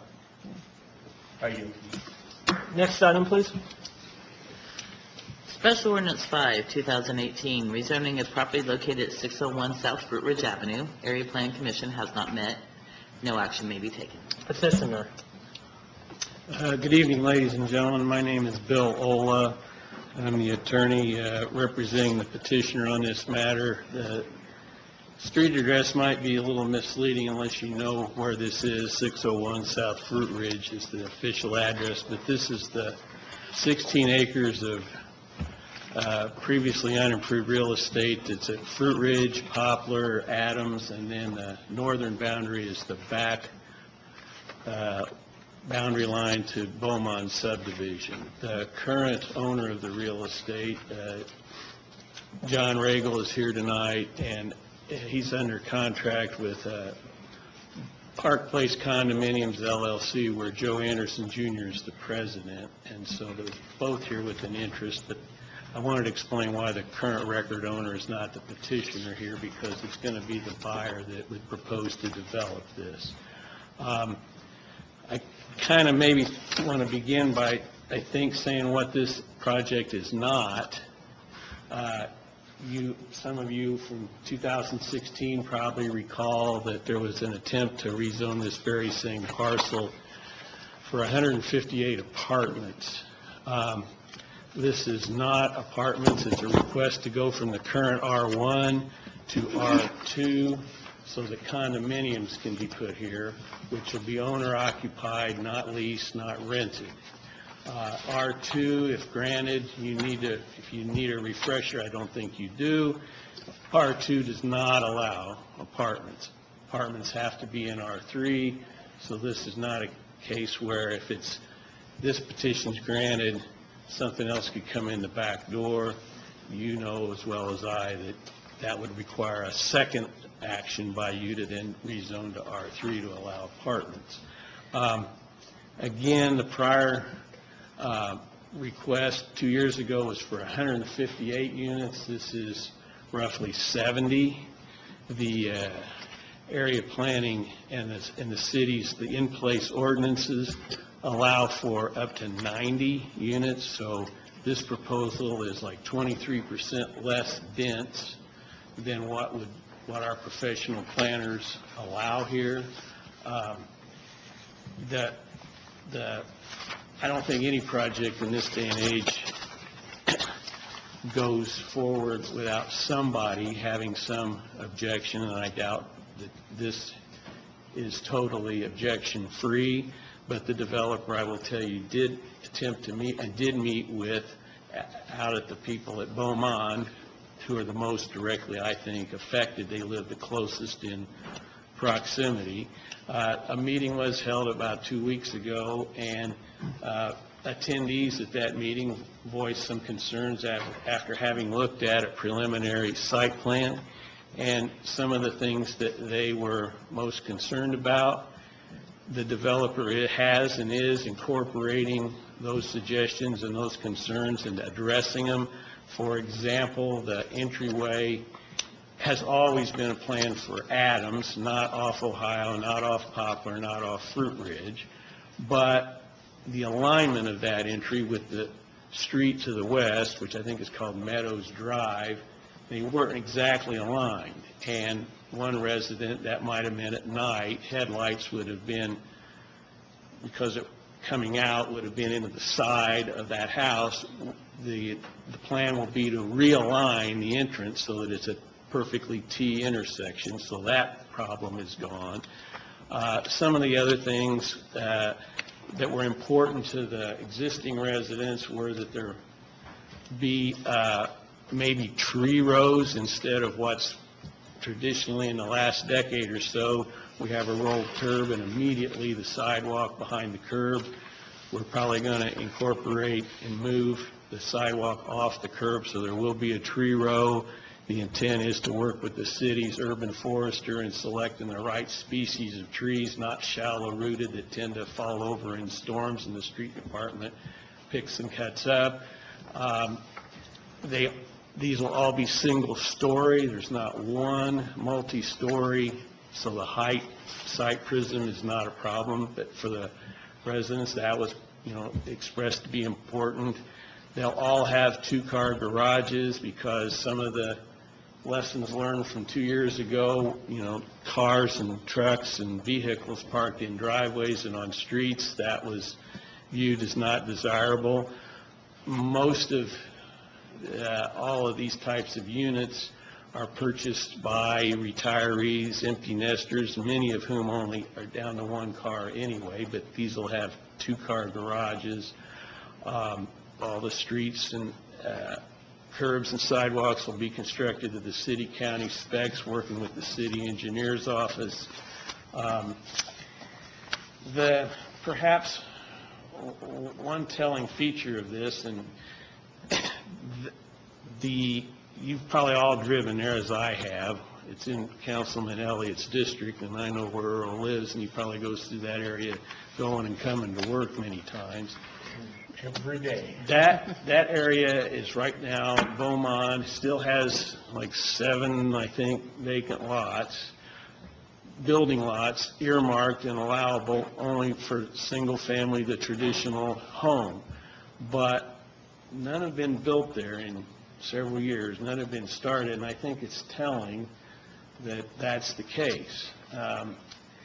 This project would, add 70 properties to the city's tax roll base, and right now the 16 acres is, I think, assessed at maybe $27,000 and generates a very modest amount of money. This would help in that situation. Not that that's the be-all that ends-all, and that's not the tail that wags the merits of a project like this, but I think cumulatively, and considering a lot of things, I don't know, especially when you view that the objections from the prior one aren't present here. There may be new ones, I don't know. But I think it deserves your attention and merits. Of course, as Michelle alluded to, area plan has yet to, and I understand they need to weigh in on this, but I think that the area planning department might look favorably on this in their recommendation to the commission. That, officially, until they release their report, that's not written in stone. But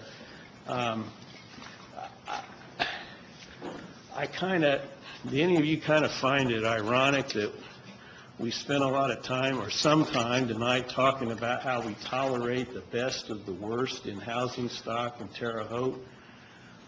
I would encourage you, this is not that.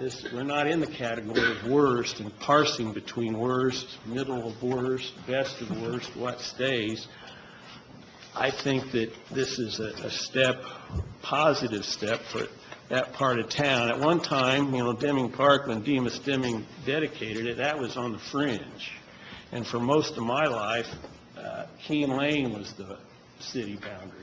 But now, we extend almost a mile, and actually, if you count the airport, which is in the city, it's more than a mile. This is now kind of in, not the center of town, but it is in town, and I think it speaks volumes when anybody drives through there and they say, well, why is this vacant? Well, here's a chance to maybe remedy that. So I just encourage you to look at things and consider all aspects of it as you vote on this maybe next month. Thank you for your time. I'd answer any questions if there are any. Thank you. Is there anybody from the public who has a question about Special Ordinance 5, 2018? Now, for once, I can't say I'm against it. But the same token, I have to warn you. Do you realize where they're planning on building this thing? And I'm talking as a lifetime citizen of Terre Haute. Anytime you build something on Ohio Boulevard by Deming Park, you are building in one of our landmark areas. And I don't mean that negatively. I mean, if you're going to do it right. And I'm talking about streets. I'm talking about make sure the streets go in such a way that it's safe for the cars to get in and out of the place. And what I mean by that is, let's go down and let's use our knowledge of the city. What sits on Brown? A little school called Meadows. And I got news for you. The city owns enough land that there'll be a new Meadows school built there. In other words, there's always going to be a school built behind this thing. You're talking about designing it right now so that the cars don't go onto Ohio Boulevard. Maybe, maybe not, but maybe it would be better if they did. Because if you come up with a way to have cars zigzag around and go out so if they end up on Brown Avenue, you're asking for trouble and wrecks. Second of all, I just heard the guy say, oh, we're not going to build but one-story buildings and these apartments. How are they going to be on flat? There's not going to be a basement in them? The only reason I say this, there's a reason why that land has never been developed. And it all has to do with Mother Nature and the typical times of floods about every 10 years. All this thing needs to be planned out, guys. That's all. And by the way, I'm not against it. But if you're going to do it right, because you are literally building something on one of the prime sacred lands in this entire city. Thank you. Thank you. My name is Martha Thielen. I live at 12 South 32nd Street Court. This is just north of Ohio. And it's a couple blocks from this, actually. But this is an area that means something to everyone because they walk up and down Ohio. They ride bicycles up and down Ohio. They have the trained in Terre Haute folks run up and down Ohio Boulevard through the park, where they might connect with other trails or they might just come back down the street. This is pretty common. High schools and middle schools have kids that run here practicing for track and cross country. It's just a very treasured area for the people who live there and actually for people who live all over the city. This housing that Mr. Ola proposed is actually pretty dense compared to the other side of the block. And the other side of the block is residential R1, and R2 would allow for these duplexes, as he said.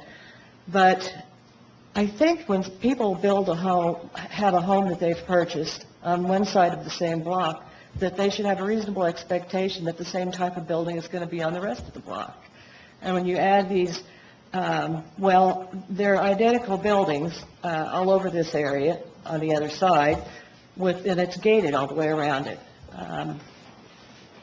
It's kind of a fortress compared to these homes on the other side. As far as density, I thought there were lots planned out for 15 homes on one side. And if I'm not mistaken, we're voting on the rezoning and not on how many units are going to sit on the property, correct? Correct. So there could be as many as 45 units put on that property, for example. Then you have 90 people living in them because there's 2 condos per duplex. Then you're adding potentially 180 cars at most because there are 2-car garages there. You really don't know who's going to buy them. There's no guarantee that it's all going to be senior citizens with 1 car. I mean, it could be any number of people who want to buy a condo. But this type of density coming out on a side street like that is not safe for all the people that use and enjoy the boulevard and that continue on into the park. It's a treasured area. It is, as he said, a landmark. The hallmark of the county's park system is at the end. And Ohio Boulevard is a place where people have been brought into town when they're looking to relocate a business there or build a plant there. And they would bring them down Ohio Boulevard, and it was just a really neat place for people to come through. It was quaint. You had unique homes that were built in different generations down the boulevard, and the next generation of homes has started. It's on the National Register of Historic Places. And this housing development is going to affect that greatly because of the added traffic to the area. I think when people buy a home in Terre Haute, that they're making an investment in the city, and I care about the city. I want people to move here, and I want people to stay here. These are the kind of things that make people leave when they have homes that they've worked hard for, that they have built, that they have bought, and they're very expensive. And then behind them, this high-density unit goes in, the traffic is increased, it changes the nature of the neighborhood entirely, and it does a disservice to those homeowners. I can't stress enough how important it is that Ohio be left the way it has been all these years, that these are single-family homes for families, that the density is kept the same. And I want to ask one more thing. I know Mr. O proposed it. It belongs to Mr. Regal, and he's hoping to sell it to Mr. Anderson. And I know that there was a city councilman who sponsored the ordinance. And with all due respect to those very fine people, the people that lived there weren't asked. The people that already live there and already pay high taxes, even if this added more taxes on the other side, so would homes. And it's a disservice to the homeowners along that area in the whole Ohio Boulevard neighborhood, which affects a lot of people, and it affects the people that come there and enjoy the park and the street. So I would hope that this might be reconsidered and that the population on that around that street who enjoy it and live in it would be considered most of all in this proposal. Thank you very much. Thank you. Would anybody else from the public like to speak on Special Ordinance 5, 2019?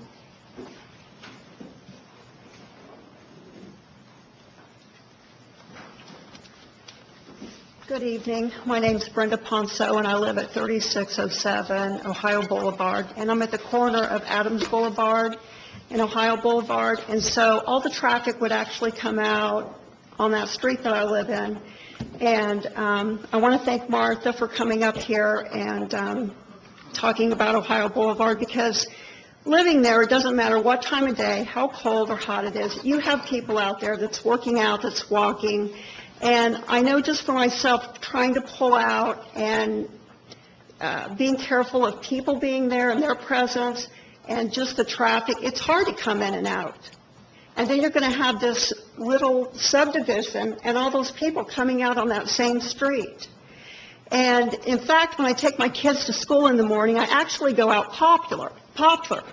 And I'm sorry, I'm nervous. And it's really busy, but I'd rather go out Poplar than try to go out Ohio, and then you go down to Fruit Ridge, and you can't get out there, and then Brown's backed up. And so I think there's just a real problem with traffic, and I worry about that. And the other thing that I worry about is just, and I've said this to a couple of you sitting up there tonight, is that there's this wonderful cycle in the neighborhood where people come and they buy homes and they remodel those homes. And when you have this huge duplex and everything's the same, and two people are actually living in the same building, you lose that. You can't move in there and buy that home and make it yours. Yes, you can change something that's inside of it, but you can't move in and say, okay, I want to put in new windows, or, I'm going to do this with it. You lose that. And so what's going to happen to this area in 20 years, 15 years, depending upon how it's built? I mean, you're going to have this one big corner, and who's going to want to buy that?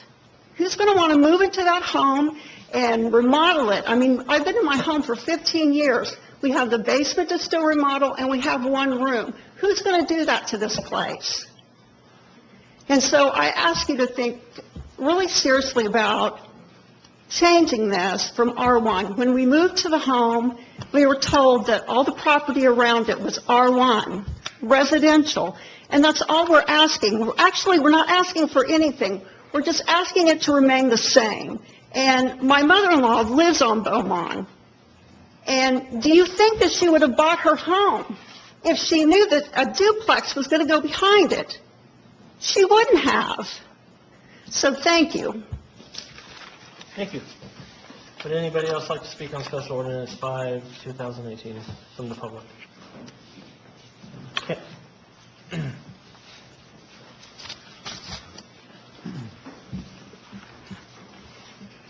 I'm Vicki Wager, and I live at 3505 Ohio Boulevard. I'm also the councilman representing that area. I heard Mr. Elliott say the other day he hadn't heard from any opposition from the neighbors, and he assumed perhaps it was going to be accepted this time. The reason, Earl, that you didn't hear from us is because we didn't hear anything about it until just a couple weeks ago. And suddenly there was just an uproar in the neighborhood. Oh my God, have you heard? So we called a hasty meeting, and it sounded like a hen house, to tell you the truth. Everybody was having a hissy fit. The beautiful homes at Beaumont were going to have duplexes built behind them. Oh, no, what do we do? R2. And we had been through this battle just a couple years ago. And I think we did a good job telling you folks about, it was going to be a high-rise apartment that time. We brought the guy here from Rose Holman who talked about the traffic, and he really made a wonderful presentation. And it's a nightmare of traffic out there now. And as Brenda said, you really can't get on Fruit Ridge in the morning off of Ohio. It can't be done. And there are little string of literally a little string of little kids in the morning going to the park for their daycare, and there are runners, and there are seniors walking, and bike people, and it's pretty dangerous. And all due respect to Jody Anderson, and their family's a friend of mine, and boy, it puts you in a bind. But it's the biggest investment that we have is our home, and trying to preserve that boulevard. We've just fought to maintain it. And just last year, we got hallmark status. We got the landmark status, Indiana landmark status, from 25th all the way to Adams. We just, Tommy Kleckner did that. We worked together. So we're all the way to Adams, and we're working to get it all the way to Deming Park. That's a big deal for the city of Terre Haute to have that much of our community in landmark status. So, you know, keeping that area in R1 is so important. When Beaumont people bought their homes, you know, they paid a bundle for those houses. Wow, I mean, those are $500,000 houses. And, you know, they were promised it was all going to be R1. It's, you know, it's just something traumatic for them to think that they're not going to have R1 neighbors. And, you know, our two people, there's no reflection on them. You know, the cottages on Wallace, they're very nice. On Wallace, that's that neighborhood. It's wonderful. You know, but this is the showcase into Deming Park, and that's what we're trying to maintain for this community. That's what we work so hard to do all the time.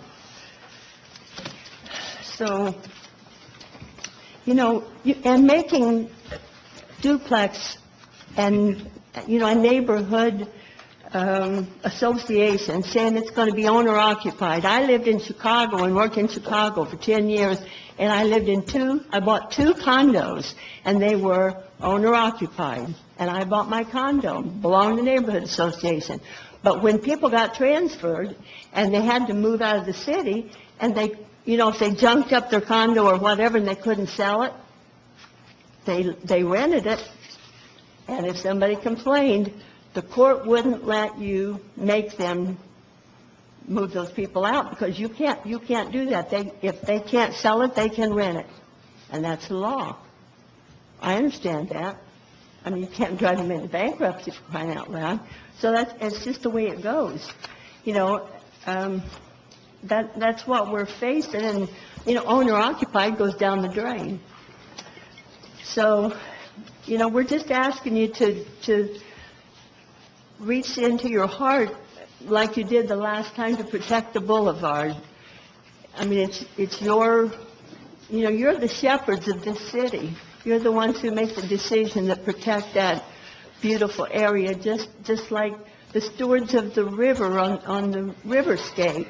You know, so we don't have to renew the boulevard one of these days, so that we keep it now and preserve it now.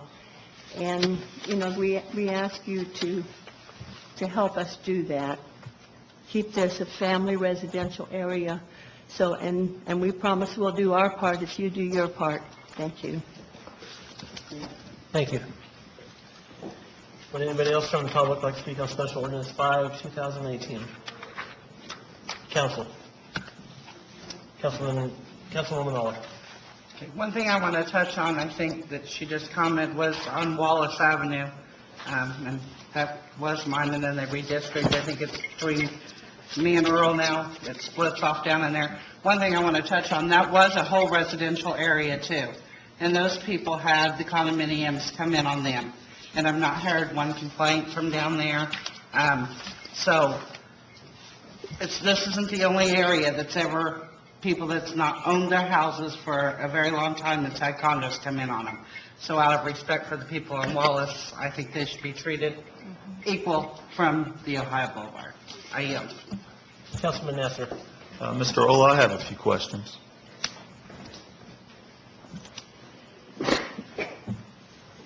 You know, last year or 2 years ago when we discussed this, it was going to be apartments, and I was under the understanding that they were going to build apartments, whether they were, you know, they would build 155 apartments and just hope that they would be rented out.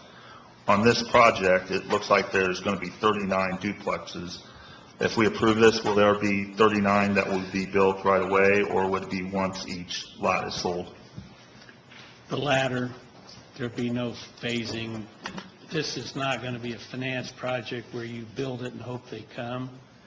Just like the cottages, they were built only after somebody said, I want a unit, and they kind of picked what lot they wanted and signed basically a construction contract. Okay. And so they're not financed by the developer, no. Okay. And then I've heard a lot of comments regarding Ohio. Have we done a traffic study to see whether Ohio would be affected more than Poplar or vice versa? The only traffic study that I have is the one that West Central Indiana did when it was going to be 158, and their conclusion was it would probably be a 50-50 split once you exit onto Adams, which, by the way, if you've seen Adams, I would like to know any wider pavement city street in the city of Terre Haute than Adams, in that stretch from Poplar to Ohio. I challenge you to, I may stand corrected, I don't think you'll find one. But the traffic flow patterns showed about equal distribution between those that would exit and go to Poplar, those that would go to Ohio. It depends on the time of day and whether you're going to make a left turn and go east or make a right turn, or right, depending which way you want to go, east or west, probably you'll take the right turn route. But the overall conclusion was at 158 apartments, the impact at all the intersections that would be impacted was negligible. Okay. And I wish the engineer was here. I'd be able to ask him what the thoughts were of traffic once the overpass on Margaret was completed. So maybe he'll be here next week to ask him that. And then last question. I know a lot of people are concerned about these possibly being owner-occupied, then converted to rentals. Why did we not go with the planned development with this project instead, just convert it to an R2?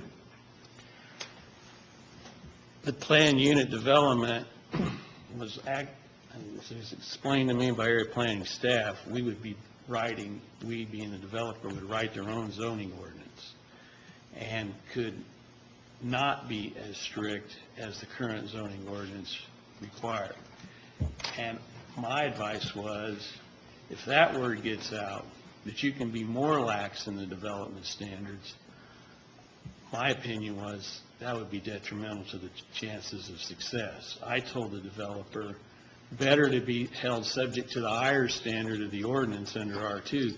No variances are needed under this proposal, none at all, not setbacks, side, front, back, no street request.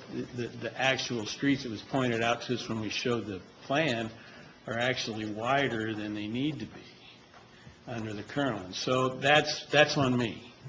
I suggested that they'd be better off in the long run, in the near term, to be held to the higher standard, not use a PUD where you can actually have less development, lower grade, what any of us would consider as lower standards to meet. Well, and I understand that a lot of the current homeowners along Ohio felt like they were, for lack of a better word, duped, where they felt like now people can come in and do whatever they want. Have we discussed maybe doing a home association where we have stricter rules, where they can't be rented out and so forth? Because to me, that's why I feel like the biggest complaint is the fact that they're going to be rentals. Well, I kind of have to wonder. They can rent their homes out today, right? Mm-hmm. So why impose on somebody else that hasn't even bought the unit yet, that once you buy it, you'll never be able to rent it, but I can rent mine? That just square peg in a round hole for me. But we are not renting these under R2. They can't be rentals. We're going to build them and sell them, hopefully sell them. And yeah, what the council does to the, in the future, you can't bind a future council, I can't either. All we can do is live with your ordinance. The city's got an ordinance that says they can't be rented out if they're R2, right? Am I misstating the ordinance? Look, it's R2, you're allowed to have 2 units there. You can rent out a unit, and I don't think You can rent them? you can't rent out your unit. You cannot, is what he said. That's what I'm saying. He does not say that. You can still be able to rent out a unit. You can? Yeah. Your own unit? He does not distinguish. And R1's the same result, right? R1 says you're allowed to have 1 unit. When we're 5 people in R2 allows for 2 units that would be 5 people unrelated by blood or marriage living each side of the dwelling. you still would have the ability to rent it out if you had to move. Under any zoning classification. Okay, I yield, thank you. Councilwoman Crossen. Yeah, that was kind of my point, too.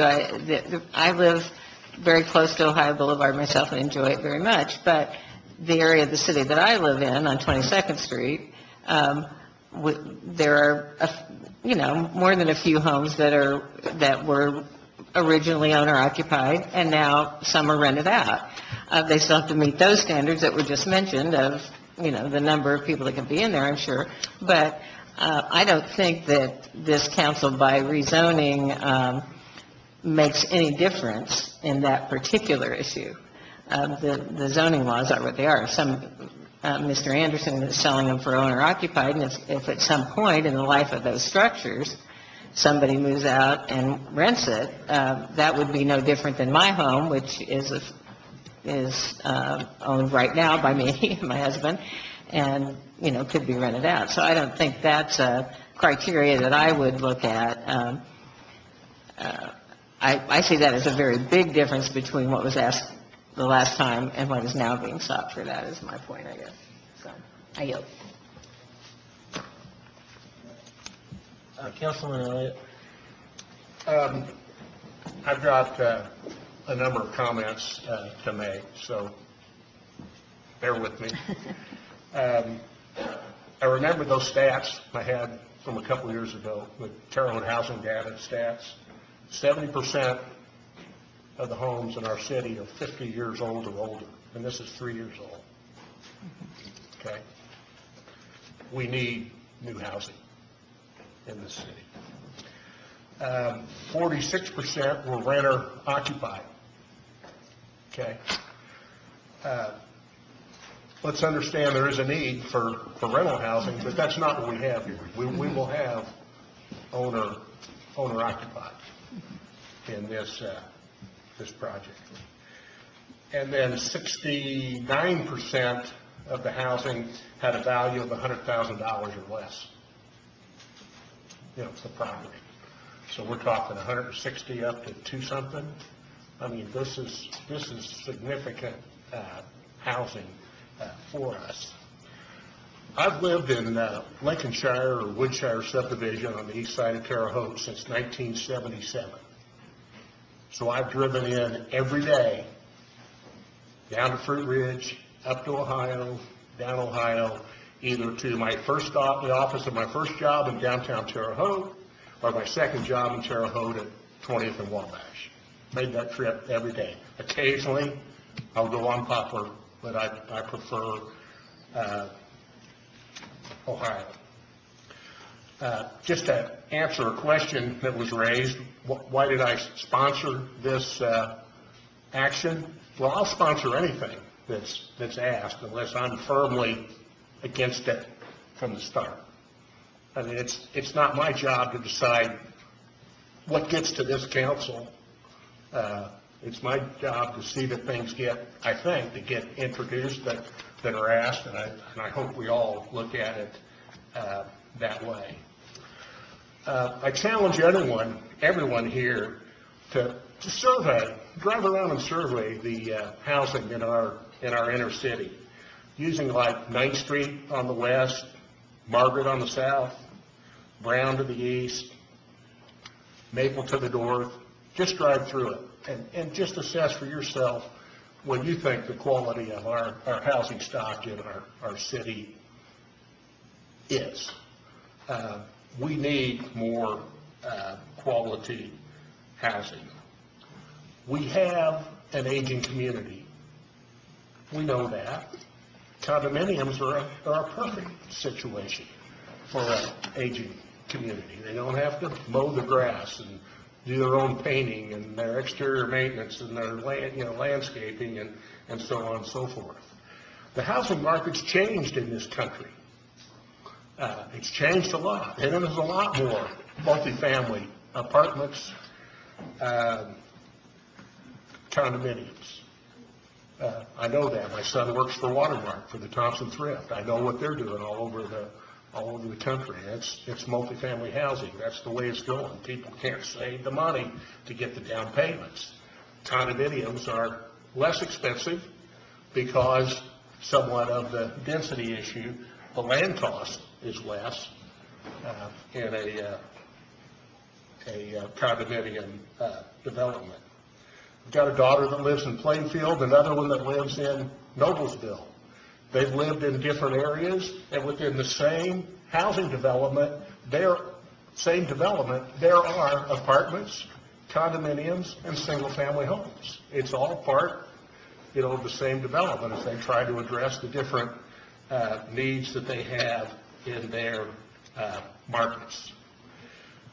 Now, this is one of the things that is attractive, I think, from this location, is you do have Poplar and you do have Ohio, the south side, the north side, significant east-west thoroughfares in our community. So if you live there and you needed to get to the south side, yeah, you go out on Poplar and away you go. If you need to get to the north side or downtown, if you need to get to the north side, you're going to use Ohio. If you need to go downtown, you got your choice of both. I just don't sense this traffic issue that everybody talks about. I mean, I've driven it daily for 40 years. The owners,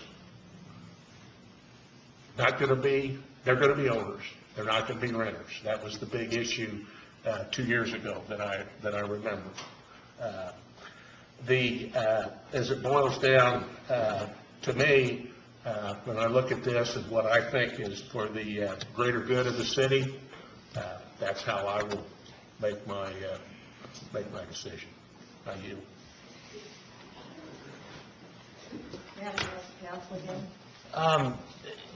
I'll say, we've already had, with all due respect, we've already had comment on this. I'll stick around after the meeting if you want to address me personally. I'd be more than happy to talk to you, but we've got to get through some more items tonight. Well, there were people that were allowed to come up and re-comment. I know you had questions of them, but some of the things they said I need to speak to. We got next week. We do have next week also. Okay. And we'd love to see you here next week. It means a lot to the people that already live there in single-family homes. Thank you. Any more comments from the council? All right, next item, please. Special Ordinance 6, 2018, amending Special Ordinance 36, 2017, clerk's non-reverting salaries. Petitioner. That would be me as well, Michelle Edwards, City Clerk. This is the second part for allowing the part-time employees out of our non-reverting fund. We need to amend the salary ordinance for City Hall employees. Again, this will not be property tax money. This will be the non-reverting fund collected from the court fees. Be happy to answer any questions you have. Are there any questions from the public on Special Ordinance 6, 2018? Council. Mr. President, Councilman Morris. I make a motion to act upon Special Ordinance 6, 2018. Second. It has been moved by Councilman Morris, seconded by Councilman Nasser, that we act on Special Ordinance 6, 2018 this evening. All those in favor say aye. Aye. Opposed? Mr. President, Councilman Morris. I move that we vote on Special Ordinance 6, 2018. Second. It's been moved by Councilman Morris and seconded by Councilman Nasser that we approve Special Ordinance 6, 2018. All those in favor, please say aye. Aye. Opposed? Passes. Next item, please. I would like to thank the council for this, and we really appreciate the opportunity to get some more projects done in the council, in the clerk's office. We now go into CF1 forms. Clabber Girl, CF1 form for Resolution 14, 2006. You should have a copy in front of you. They currently have more employees than they originally estimated on their CF1 form from 2006. As a reminder to the council, at this meeting, you will vote for insubstantial compliance or not insubstantial compliance. If you deem it that is not insubstantial compliance, then a hearing will be held within 30 days.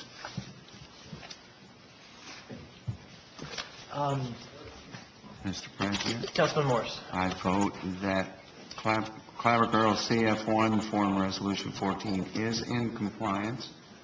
Second. Has been moved by Councilman Morris, seconded by Councilwoman Aller, that Clabber Girl CF1, Resolution 14, 2006, is in substantial compliance. All those in favor, say aye. Aye. Opposed? Next item, please. Clabber Girls CF1 Form Resolution 26, 2009. Again, you should have a copy in front of you. They have additional employees than originally estimated on their SB1 from 2009, and they have filled out the form completely. Mr. President, Councilman Morris? I move Clabber Girl CF1 Form Resolution 26 is in compliance. Second. It's been moved by Councilman Morris, seconded by Councilwoman Aller, that we find the Clabber Girl CF1 Form Resolution 26, 2009 in substantial compliance. All those in favor say aye. Aye. Opposed? Next item, please.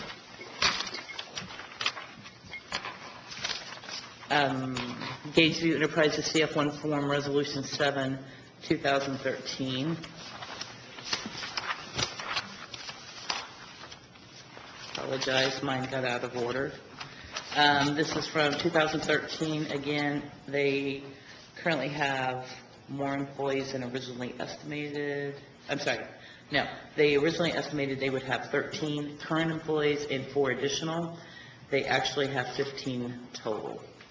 So that's 2 less than originally estimated from 2013.